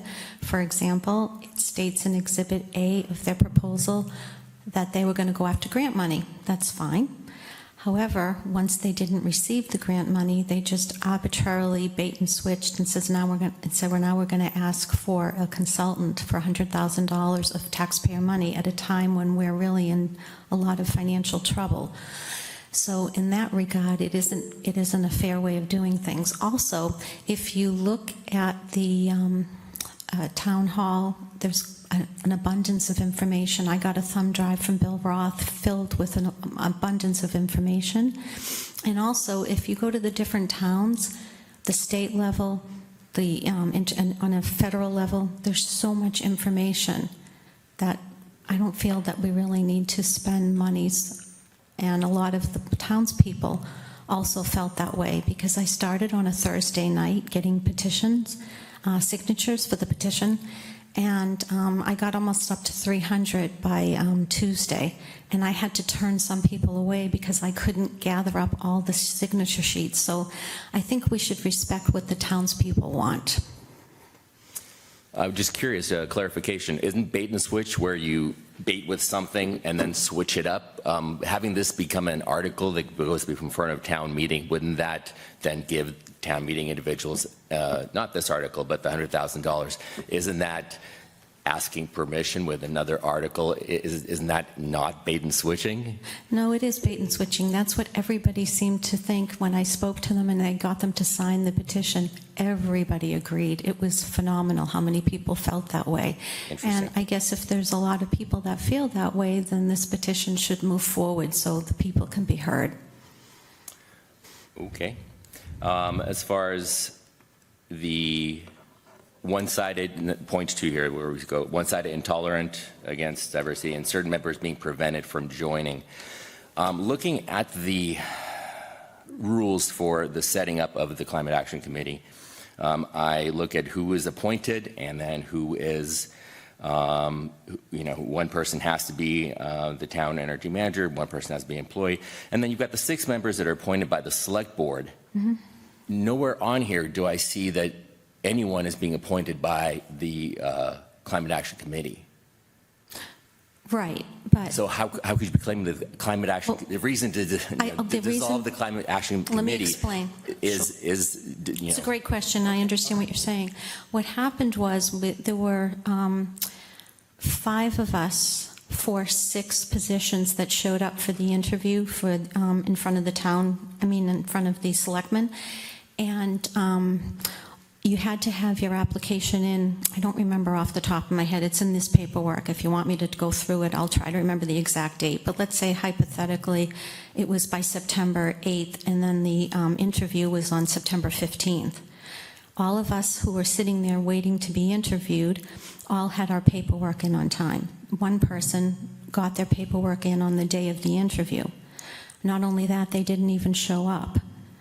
All of the rest of us showed up to have the interview, yet that person made it on to the board, the committee, I should say, as opposed to other people, because they had it set up in mind who they wanted to have on that committee, and they made it very clear that they didn't want another person on that committee, and that person was completely prevented. I'm sorry, I don't seem to follow the logic there. There are one of the reasons for dissolving that you claim for dissolution of this committee is because they are not the way they picked or didn't pick people, yet they are not in charge of picking the people for the committee. That makes no sense. Well, it does make sense. If you listen more carefully, please. The fact is they had 6 positions that the selectmen could pick from. Selectmen were picking, that was my point, right? Not the people. But you are interrupting me. If you'll just let me finish, maybe you'll understand if I'm able to go from one point Please to continue, B. yes. When you interrupt, sometimes you lose your continue, yes, continuity thank of you. thought. Okay, thank you very much for that. What I'm saying is when you have 5 people sitting in the room and you have one of the potential committee members saying, oh, one of the person didn't show up, but this person would be really good to have. I'm like paraphrasing. And then that person gets selected over someone else who filled out their application on time and was ready to have an in-person interview. That influence did occur, and Also, they realized when one person had filled out an application and then chose not to continue on and become a member, they pulled out. That's when they pulled this new person in.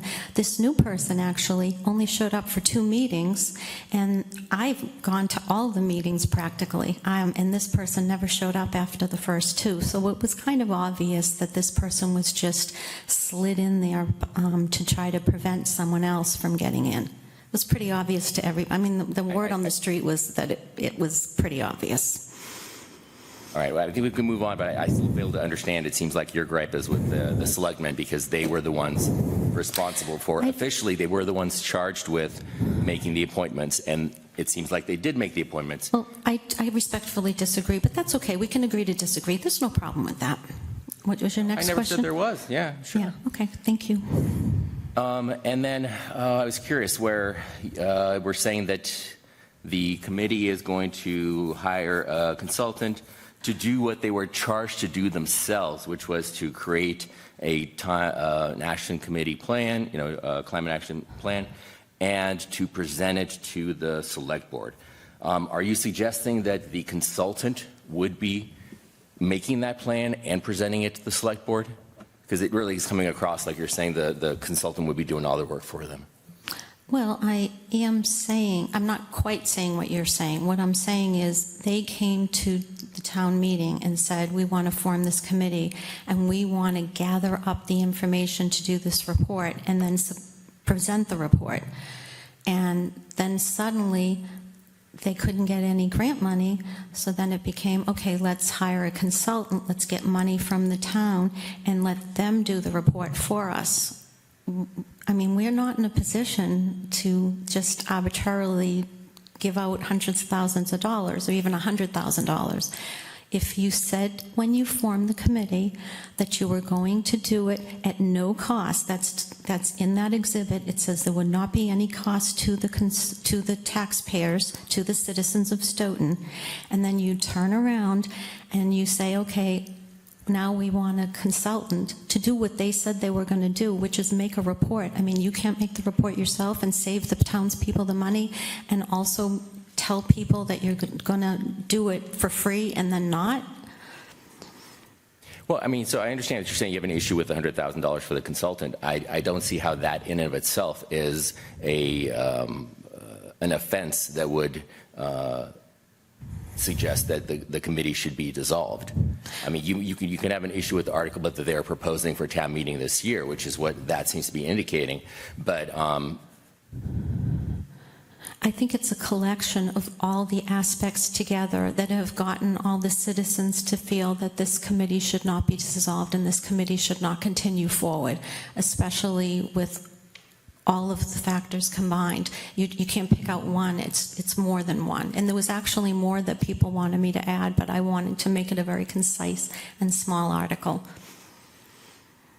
And it's a fairly vague article, too, I must say. I mean, okay, number 4, can you explain the overstepping purview of the article that was passed? There was a person who helped me do the article, and they felt that was very important to them. And I felt it shouldn't just be all of what I felt the article should be. I shouldn't be inclusive and incorporate other people's ideas, other townspeople. And they said that it was very unsettling, not only to them, but to many people that they talked to, that they were going into the schools and trying to get groups going, and they were looking into the bottle bill, and they were looking to stop people from having single-use bottle, that bill that was proposed. They also went on to say that many things that they were just overstepping their bounds, and they said it's not good for them to, if we don't nip it in the bud, you've got to stop it before it grows out of hand, and I think we should stop it. He said, look at even what they did with the monies for the consultants. We were told it would be at no cost to the taxpayer. But that's an article that's coming. Wait a minute, sir. I'm in the middle of talking. I would appreciate the narrative is a little bit lengthy. I would appreciate it if you didn't cut me off, please. I'll narrow. To the point, then, please. Thank you. I will make my point. The point is they felt that there was a lot of people that are going to be hurt by this. They don't feel that they should be making They should be asking for monies when they said it was going to be free. It's a false pretense of what the committee was based on and what they told us they were going to do, and then they turn around and do something else, and that's what bothered them. The article, but the point here is that you need to separate the two. The article doesn't need to pass. The article hasn't been before the people. It hasn't been even presented at a town meeting. So the $100,000 can come or go. If they don't get the $100,000, that's one thing. But to actually dissolve the committee, that's a whole other issue altogether. So let's just, if we move that $100,000 aside and go, okay, so it didn't pass, let's say, right? But there's three other factors that they said, and collectively they equal the fact that they want this committee dissolved. All of them may be in different intensities or different degrees, but collectively they felt that this committee was overstepping their bounds and all the other factors, and therefore they wanted them dissolved. Thank you, Peter. I just have a quick follow-up question. Sure. If they had not asked for the $100,000, would you have moved forward with this? This needed to be definitely addressed. There were some very egregious things that were going on, and I think it did need to be addressed. So yes, it needed to be. So even without the $100,000, all four factors were equally taken into consideration and collectively led to the belief that this committee should be dissolved. Yes, sir. okay. And just a comment by me.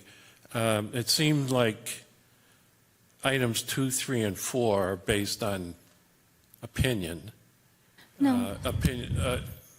Opinion of I have a the number of people. paperwork in my phone showing that one of the members didn't even put his application in by the deadline, didn't even show up for an interview, and there's a little snippet on the selectmen. If you look at it, that's not opinion, it's a fact. He definitely did not show up. One of the members of the committee said, I think this person should move forward or be a member, or however it was said, I'm paraphrasing. And they didn't show up for an interview, and they did not meet the deadline yet. They made it in and then only showed up for 2 meetings and then never was seen or heard from again. So that's fact. It would seem like the beef should be with the selectmen. It should be taken up with them and how they pick members of the committee. That's a very fair argument, and I initially thought the same thing, so great minds think alike. However, I went to them and they said they have no jurisdiction over that. It has to be done this way. Well, they're the ones selecting the committee members. I agree, but they told me that even in the selectmen's meeting on September 19th, when I asked for that, they said they had no ability to do that. That doesn't make any sense. I don't mean, know. I would I'm think just going by what they if you tell don't me. like I'm new what to they this. do, I'm new to this. vote them out of office. They said they couldn't, and this was the only way. This is why I'm pursuing this avenue, because this was told to me as the only option I had available, or else I would have done it a different way. Sorry, but I agree with you. I thought that's how it should have been, too. Okay, so I'll ask the other members of the committee if they have any questions or comments.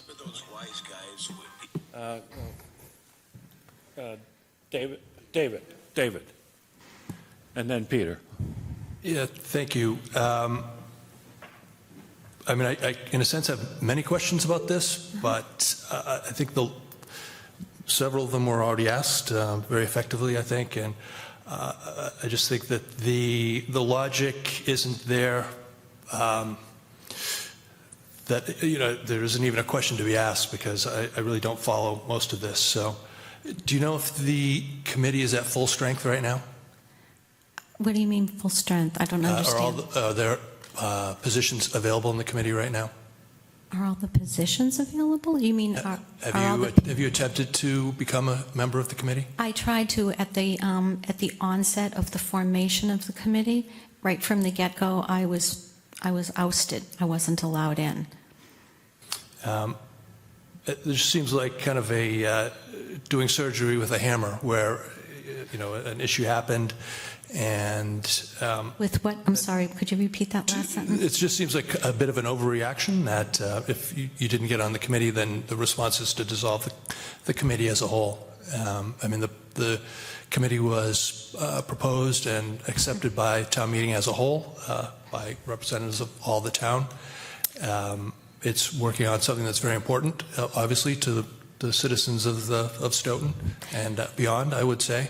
And for the reaction to be that the committee should be dissolved, I don't really see how that's a step forward. You know, we're anxious I think the majority of the town was anxious to have a climate action plan committee, not a climate inaction plan committee.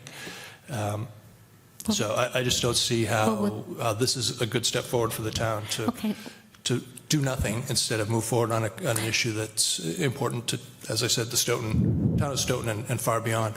With all due respect, I had over 300, almost 300 people, it was actually over, that felt very vehemently against this committee and didn't like the idea of being told that it would be for free, and then turned around and switched it up and now wants to spend $100,000 for a consultant. So with all due respect, there's a lot of people out there that I'm speaking up for. It has nothing to do with I didn't get on the committee. I went to all the meetings anyway. It was no big deal. It would have been nicer if I was welcomed in, and I deserved that opportunity, and it was I was thwarted completely. But okay, so I still went. That's okay.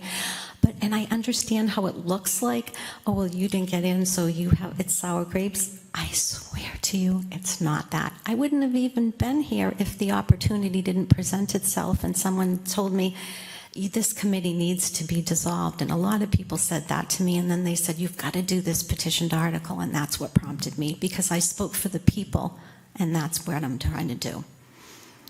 Yeah, I think probably the town meeting is where the people need to speak, so... Well, they spoke through this article to get it heard at the town meeting, so you're absolutely right. Yep, and also it will be before town meeting. I mean, that's already going to happen. So our purpose here is just to see if we agree with what's being proposed. Thank you. I think we will do that. Thank you, David. Peter? A couple of questions that I have. And one of the first question would be just trying to bring my phone up here for the question. What was the date of the select board's meeting when they appointed people? And the reason I'm asking for that date is I can go back and smack, and I can look at that meeting, and I will do that, but I need that date. Can I get back to you on that? Because off the top of my head, I don't remember, and I will definitely get back to you with that. Okay. And then again, it's a very good question. Excellent. And yes, you'll see for yourself. It's not, that makes it go from opinion to fact. You'll see it's fact. So the other question that I have is seeing that the select board assigned these people, and it almost seems to me, I'm saying what a previous speaker has said, it's a case of where, follow the chain of command. You go back to the select board. And let me finish before you speak. They have public input before every meeting. And if you had an issue with this board, have you stepped up to the select board and made any comments to them? Absolutely, yes. And their answer, the town manager from the selectmen individually, when I had a meeting with the town manager and one of the selectmen, and I went before one of the select board meetings, and I presented a letter that I had written through email to them. So yes, I went through all those channels. And when is that date? The letter, the selectmen, I believe, I went before them on September 19th, and I'm pretty sure I'm right on that date. But I just want to say, let me double check, but I'm almost positive it's September 19th. So if that was September 19th, that was approximately the time that they're assigning people. So the group really hadn't got off the ground at that point. That's all I got to say. No, wait a minute. I'm wrong. This was another issue that I went to the board on, select board on. You're absolutely right. And I said I wasn't 100% sure. Let me get you the date of when that interview process went through. And that was sometime in June, mid-June maybe. That was the interview process. Yeah. But what I'm saying is, since then, the group was formed. Oh, okay, yes. And they assigned people to the committee. All right, or did not assign people to the They did right at that meeting when you got interviewed. At the end of the meeting, they decided who was on there. So You know, that's right. With that in mind, when you started to feel dissatisfied, right, did you go before the select board under comments and say anything to them in a public forum? Yeah, I did. It was September And 19th. would you get back to me with those dates, please? But I believe I have the correct dates, but yes, I'll definitely get back to you because I want to be more precise and definitive. So yes, I'll do that for you. Right, thank you. You're welcome. Any more questions and comments from members of the Municipal Regulations Committee? How about remotely? Anybody remotely on the committee care to comment? He's talking, but he's muted. I do. I have a comment. Okay, go ahead. It's, Thank you. Identify yourself. Michael Hardman, Precinct 8. I want to know, were you for the committee as being developed or not? Well, I wouldn't have tried to get on a committee that I wasn't for. What is your purpose in getting on the committee?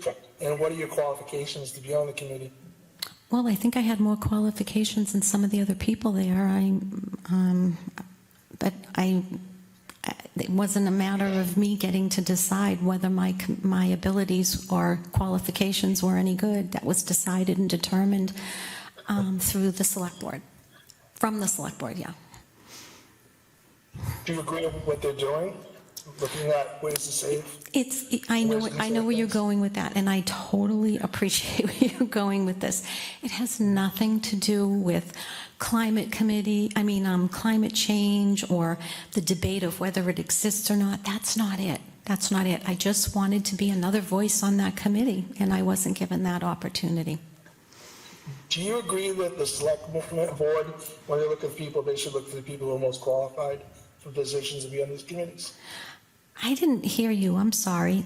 I only caught. Do you believe that when the select board is picking these committees, that they should pick the people that are most qualified? Absolutely. And there was one woman that was put on there that doesn't have a college education, which I do. So if that's how you'd pick, I think I would have been ahead of her, but she got there ahead of me. C'est la vie. And the other thing you mentioned, the signatures you got, well, that's kind of overriding the vote of the town meeting. So it's better if you go to town meeting and town meeting doesn't vote the consultant, then the other people should become town meeting members if they feel that strongly about it, So I think it kind of, you look at, you have a way of communicating. I guess you go to the meetings, you have a chance to say what you want to say, and you're going to have a chance to vote on not spending the money on the consultant. So I don't see where any injustice is doing here. I don't see where any of the committees doing anything wrong. They're just presenting ideas to people and we're voting on. Okay, so you don't think this should move forward or anything? I'm not in favor of dissolving the committee. I'm in favor of let's hear what the consultant and what they want to see, what they're going to bring with this. I know what they've done so far, and I'm not an expert in the field, but it does seem like they put a lot of work into it, and they'll make an interesting presentation on why they need the consultant money. And then you're right not to vote. You still have the right not to vote for it. We all do. Yeah, we all do, of course. Absolutely. Yep. Okay. Is that it, Bob? Thank you. Okay, so let's go to the Committee on Intergovernmental Relations. And are there questions from members of that committee? Okay, identify yourself. No, there's some folks online. But yeah, Frank Lyons, Precinct 8, Rockland Street, on intergovernmental. I just have a comment that the $100,000 came before intergovernmental, and some of the other folks might want to make a comment on. We actually did not support it, all right, but we certainly, I don't recall, and anybody can correct me that was at that meeting, ever considering that it should be dissolved. All right, our discussions were that, I personally voted against it, but was not because I didn't think it was a worthy even request. It was mostly because that I had very much concerns about the funding for the schools. And I thought, although that's a very high priority to address the climate change, I thought that at this time we would have to at least consider doing something with that money for the schools first. All right. And you know, I think, I don't know that the other committee members felt that, but we never discussed anything close, as far as I recall, of dissolving the committee because of that. It was a matter of prioritization. And you know, I'll stop right there because I think some of the other folks might want to comment on that. Thank you very much. Identify yourself. Scott Heller. I'm just pointing out that Janice is a member of. Oh, okay, yeah, oh, okay. Janice Schneider, Precinct 2, Thank you, Janice. Intergovernmental Relations. And Frank's correct. IGR looked at this $100,000 request and had some concerns and voted not to recommend.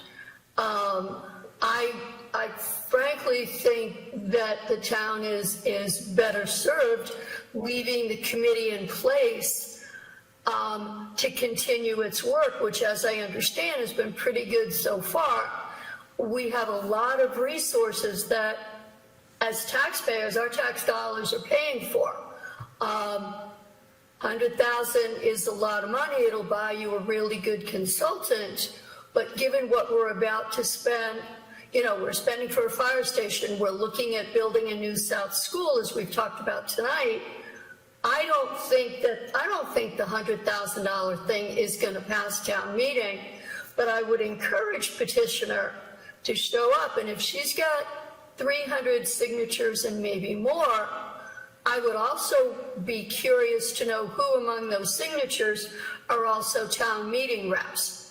I mean, I scanned the list and no names popped off in my initial read, but out of 300 people, I'm hoping that there are other town meeting reps that could speak to this. Personal opinion, I don't think we ought to dissolve the committee, and IGR doesn't have a quorum, so we're not going to be able to vote. But when we get to the official opinion piece, I'll not vote then. And I just wanted Thank you, to Janice. say... Oh, I don't. can I respond to her? I don't think there was a question there, so. But I did... No, I'm sorry, Mr. Chairman. There started out to be a question, but then Frank started me off on it, and thank you for your time. Can I just respond to the fact that she said that there's a lot of information out there? That's another factor that a lot of townspeople said to me. Well, There's since there was no redundancy. question, I don't think there's a response needed. So. Okay, but there's redundancy, and that's why people didn't want to spend the $100,000. There's so much information out there. How much more new information could they get from a state and municipal level, from the federal level? There's so much information. Why not draw your report from what's already there, especially in a time of fiscal need when we don't have the extra money. Any other questions or comments from members of the committee? Okay. Thank you. Thank you for your time. Sure. So thank you. Now we'll go to questions from the general, the audience that's in person. So if you would come up and identify yourself and state your question or comment. Thank you. I have comments, questions, and information to share with the committee. I'm Molly Cochran, Chair of the Climate Action Plan Committee. And I would like to, first of all, to respond to some of the statements that have been made. I think the reason the petitioner was not appointed during that Board of Select meeting was that she made it clear she did not believe in climate change. She has come to almost every meeting and has attacked and argued with and disrupted meetings to the extent we had to go virtual for a long time. I want to comment specifically, there's a lot to go through on some of the statements that were used in the petitioned article. I want to comment specifically on the defamatory, thank you. I want to comment specifically on the defamatory libelous statement number 3. Said committee has not conducted itself according to the standards governing town committees and condone behavior that has not met that standard. Well, if I saw that and I thought that was true, I might want to sign a petition too. But I'd like the committees here today to know, and I certainly will so inform town meeting, that we have filed 100% of the rules governing town committees. I used to be on school committee. I'm very familiar with those rules. We post post our agendas with the town clerk's office. We have a secretary who takes minutes that are also posted on our website. We have open meetings. All of our discussions are conducted in open meeting. Those are also virtual meetings, so it's easy for anybody to join in. We have hybrid meetings, I should say. They were virtual for a couple of months because we needed to get some space. But we went back to virtual hybrid meetings. Some of our members do tend to attend virtually. And except for the first few meetings, all of our meetings have been filmed on SMAC. I would invite everybody to take a look at some of those meetings, see the work we're doing, see the people we're meeting with, see the people we're inviting to speak to our meetings, see the outreach that we're doing, community engagement that we're doing, and so forth. So I am going to be asking at town meeting, first of all, I'm going to be filing a motion to dismiss because it's based on false information that is brought before town meeting. And so I will be asking for that. And it's very important to clarify that. The second point I would like to make with respect to the petitioner's statement about how she just got hundreds and hundreds of people who wanted to sign this petition. On our meeting, which was February 26th, please write that down, and it was filmed by SMAC. At the end of the meeting, a couple of public comments were raised. One public comment that was raised, and I think clarification has been made since there, somebody talked about the article to ban plastic water bottles. That has nothing to do with our committee. That is a citizen petition, so I want to be very clear about that. Secondly, and most disturbingly, is that the petitioner said that there was word on the street and there's rumors going around, and then she repeated an actually ludicrous statement as to what the committee was doing. And the committee member asked the petitioner, what's the source of that information? And she said, me. So she has admitted on SMAC that she is making up preposterous rumors and inflaming passions against the committee as to the things the committee is not doing, would not ever be doing. So there is obviously a history of misinformation and disinformation, and unfortunately disinformation feeds into fear and paranoia, and fear feeds into disinformation. That's the situation we're dealing with here. The individual does not believe in climate change. She doesn't want to have a climate action plan, and I will assure you it's not sitting around somewhere lying around in the town. When I first met with town officials, it included Bill Roth, the town planner, and Mark Tisdale. The talk immediately turned to, we need to hire a consultant.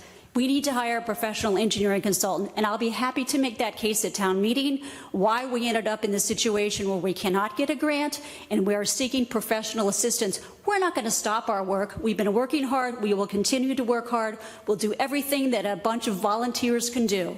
But we are asking in good faith, and we're coming back, and we'll make our case to town meeting. Whether it rises or falls, I can guarantee you we're going to have a climate action plan. Thank you. Thank you, Molly. Can I make a comment to that? I think you made your case, Jonah. So I don't think you have to respond to everything. Even when I'm being defamed and lied about, I don't have a right to defend. I think we're all aware of your position and why you've stated your case. But I'll give you a couple minutes, okay? Thank you. I appreciate that very much. First of all, I was told to shut up at the meetings, and I was told if I did speak once the meeting started that the police would be called. So I never spoke because I didn't want the police to come. You know, I wanted to be a good citizen. So to say that I was disruptful through the meetings is absolutely not true, and you can see that in the meetings. And I would think as a lawyer, a person would know better than to defame a person without actual evidence. When she asked me about they want to have green scores, and I said that there's people out there that are against having a green score because they feel, not me, but they feel. I don't think that's. Well, it is because it's tying in with what she said. I'll wrap it up real quickly. I don't think we need to go into every. But let me just say, please, this one thing, because it's defaming me, and I have a right to defend myself. I think she was just stating the position of the committee. No, because she said that I went and said that the information came from me. I was referring to the fact that they were going to have green scores. I I didn't mean anything else that was said before or after that, so it was taken out of context. I did say I'm the one who told them it came about the green scores because I was at the meeting and I heard that, but not the other stuff. So it makes me look like I'm lying when I'm not. Okay, thank you. Thank you. Thanks I really appreciate that. Sure. Okay, well, let's get somebody else, Molly. So come on up and state your name. You might have to drink that one. I think that one works. Hi, Lisa Lyons, Precinct 2. I went to one of these meetings, and when I asked a question on it, I asked, what this committee member's name was. He literally looked at me and goes, "You don't need to know."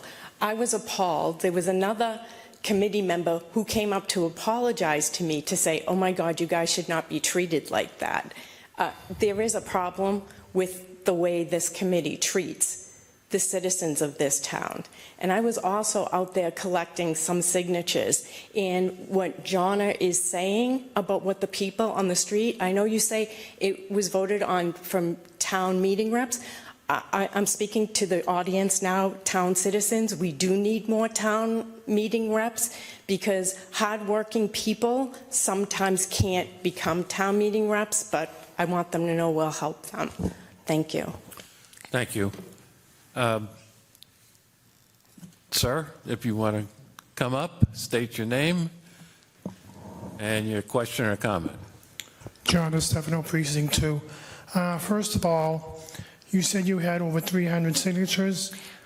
You have twice as many signatures than there is town meeting reps. So I just wanted to... Yeah, but doesn't the town reflect what the... Well, I'm just saying you have twice as many signatures than this town meeting True. reps. And I wasn't going to get up here and say anything. I was just going to sit and listen. But there's one thing that caught my attention. You kept saying you were kept off this committee. And it sounds like you make it sound like you were kept off this committee for a reason. What would that reason be? You'd have to ask them. Well, I just came into it like not knowing anybody, being very new to this whole process. I have no idea. However, I can presume from what I'm hearing from them is you don't believe in climate change. You don't. We know how you feel, so we're going to cut you off. But let me just say, they don't know how I feel because I've never revealed how I feel. And secondly, shouldn't you want to have somebody, a little bit of diversity of thought, I would think, but let that go. Well, I stayed tonight because I knew nothing about this article. I want to know something more about it before I go to town meeting. She said you don't believe in climate change. So I'm confused. I don't know why she says it. You'd have to ask her. I can't speak for her. I don't know why she's saying that. I have no idea. You'd have to ask her. And then you said that a certain person didn't show up for an interview. Do you know why that person didn't show up for an interview? No, and I don't know why they were allowed to be included when they didn't meet the deadline for the application. And there was a family issue? I don't know. I don't know. But rules are rules, you know what I mean? And you have to, and when there's 6 positions open and 5 people sitting in the audience, it isn't fair to the people who followed the rules. I didn't know how many positions there was open. Okay, there were 6 open and 5 people sitting in the audience. So there was 1 left. And that was given to that person. But like I said, my concern is like you make it sound like they kept you off the committee for a specific reason. Yeah, I don't know what it is. I can't speak for them. You know what I mean? I can't get in someone's head. I can I'm sitting here listening. surmise. That's how I'm taking it. And I understand that. I know you did your homework and you put a lot of work into this, but you'd have to ask them though. Okay. I can't answer for them. I'm just really confused. And I get where you're coming from. I'm confused on Totally. your presentation. It's just. Well, I think when I didn't really do a presentation, so I think when I do a presentation at town meeting, you'll get a maybe more comprehensive, more definitive picture, and I'm hoping that you'll see. Well, I know. I just want to add one thing. Okay, and that's it. I know when someone shoves a petition in my face, I like to read it first. Sure. And I felt I felt that I wasn't given, I remember at one of the town meetings that it's like, just sign it. And that's not right. No, it's not right. Thank you. Thank you very much. And thank you for pointing that out so I can fix it. Thanks. How about, I'll give Molly one more chance to talk, but how about people remotely? Oh, that's a good Are there question. any people in the remote audience that want to speak to this article? Okay, Mr. hearing Chairman? none, I will, Mr. Chairman, I have one quick question. okay. Again, Janice Schneider, Precinct 2. Are all the seats on the committee filled? Yes. They were. I'm sorry? Yes, they all were. Thank you. Okay, thank you very much, and we'll have one final comment from, identify yourself. Molly Cochran. Molly? Oh, I have this. okay, okay. Identify yourself again? Hi, I'm Frank Lyons from Intergovernmental. Yeah, And I just wanted to make a clarification. Hi, Lisa, I'm Frank. We are not related. I don't really know Lisa, although we share a last name. And I think people get a little confused with that sometimes. So she's very active in town. I'm a little bit active in town. But I just wanted to make it clear that we're not related in any way. Okay, thank you Because for there that. has been a little bit of confusion with that.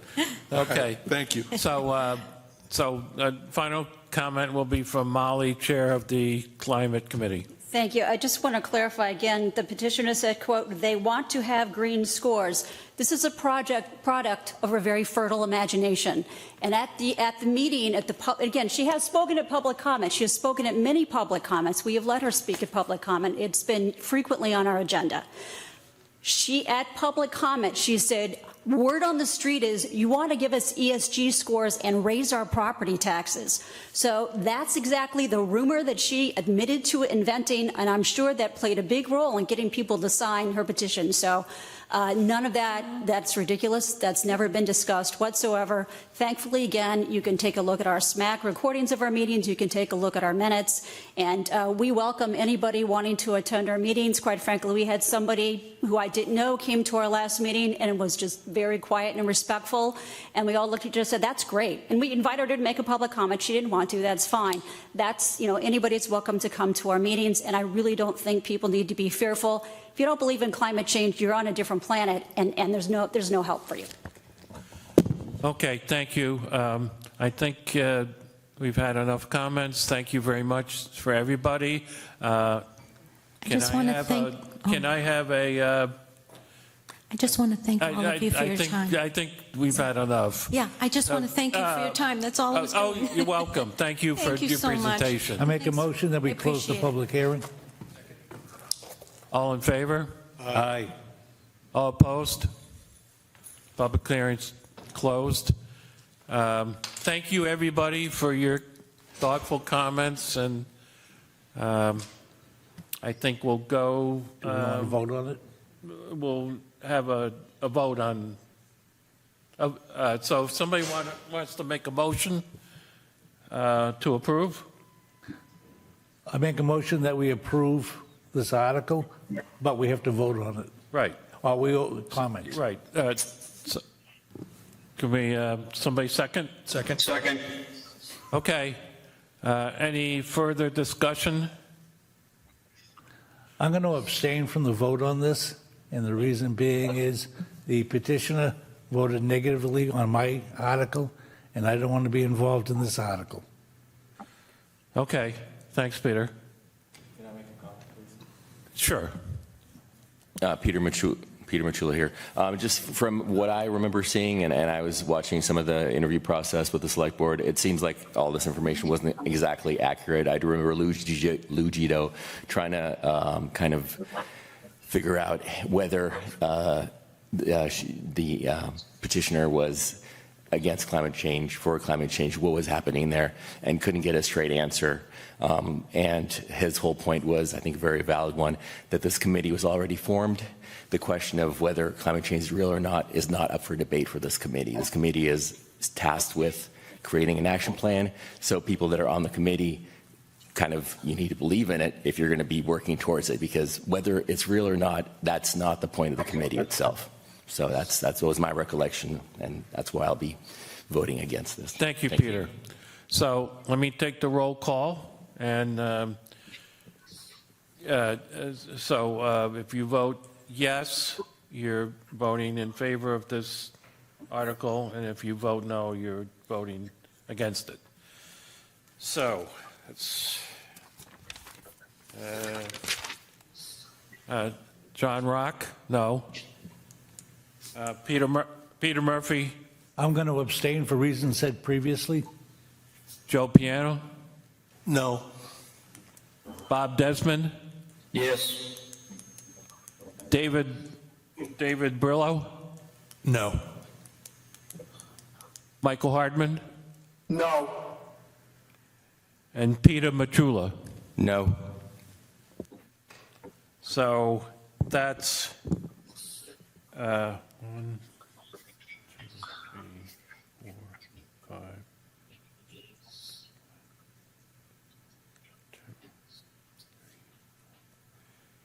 5. 5 against, 1 in favor, and 1 abstention. So that concludes. I make a motion that we close the, Adjourn. Motion to adjourn. Yeah. Second. Okay, we'll do a roll call vote. John Rock, yes. Yes. Peter Murphy, Joe Piana. Yes. Bob Desmond. Yes. David Brillo. Yes. Michael Hardman. Yes. Peter Machula. Yes. Okay, that concludes this meeting. Thank you all for participating, and thank you all for your comments.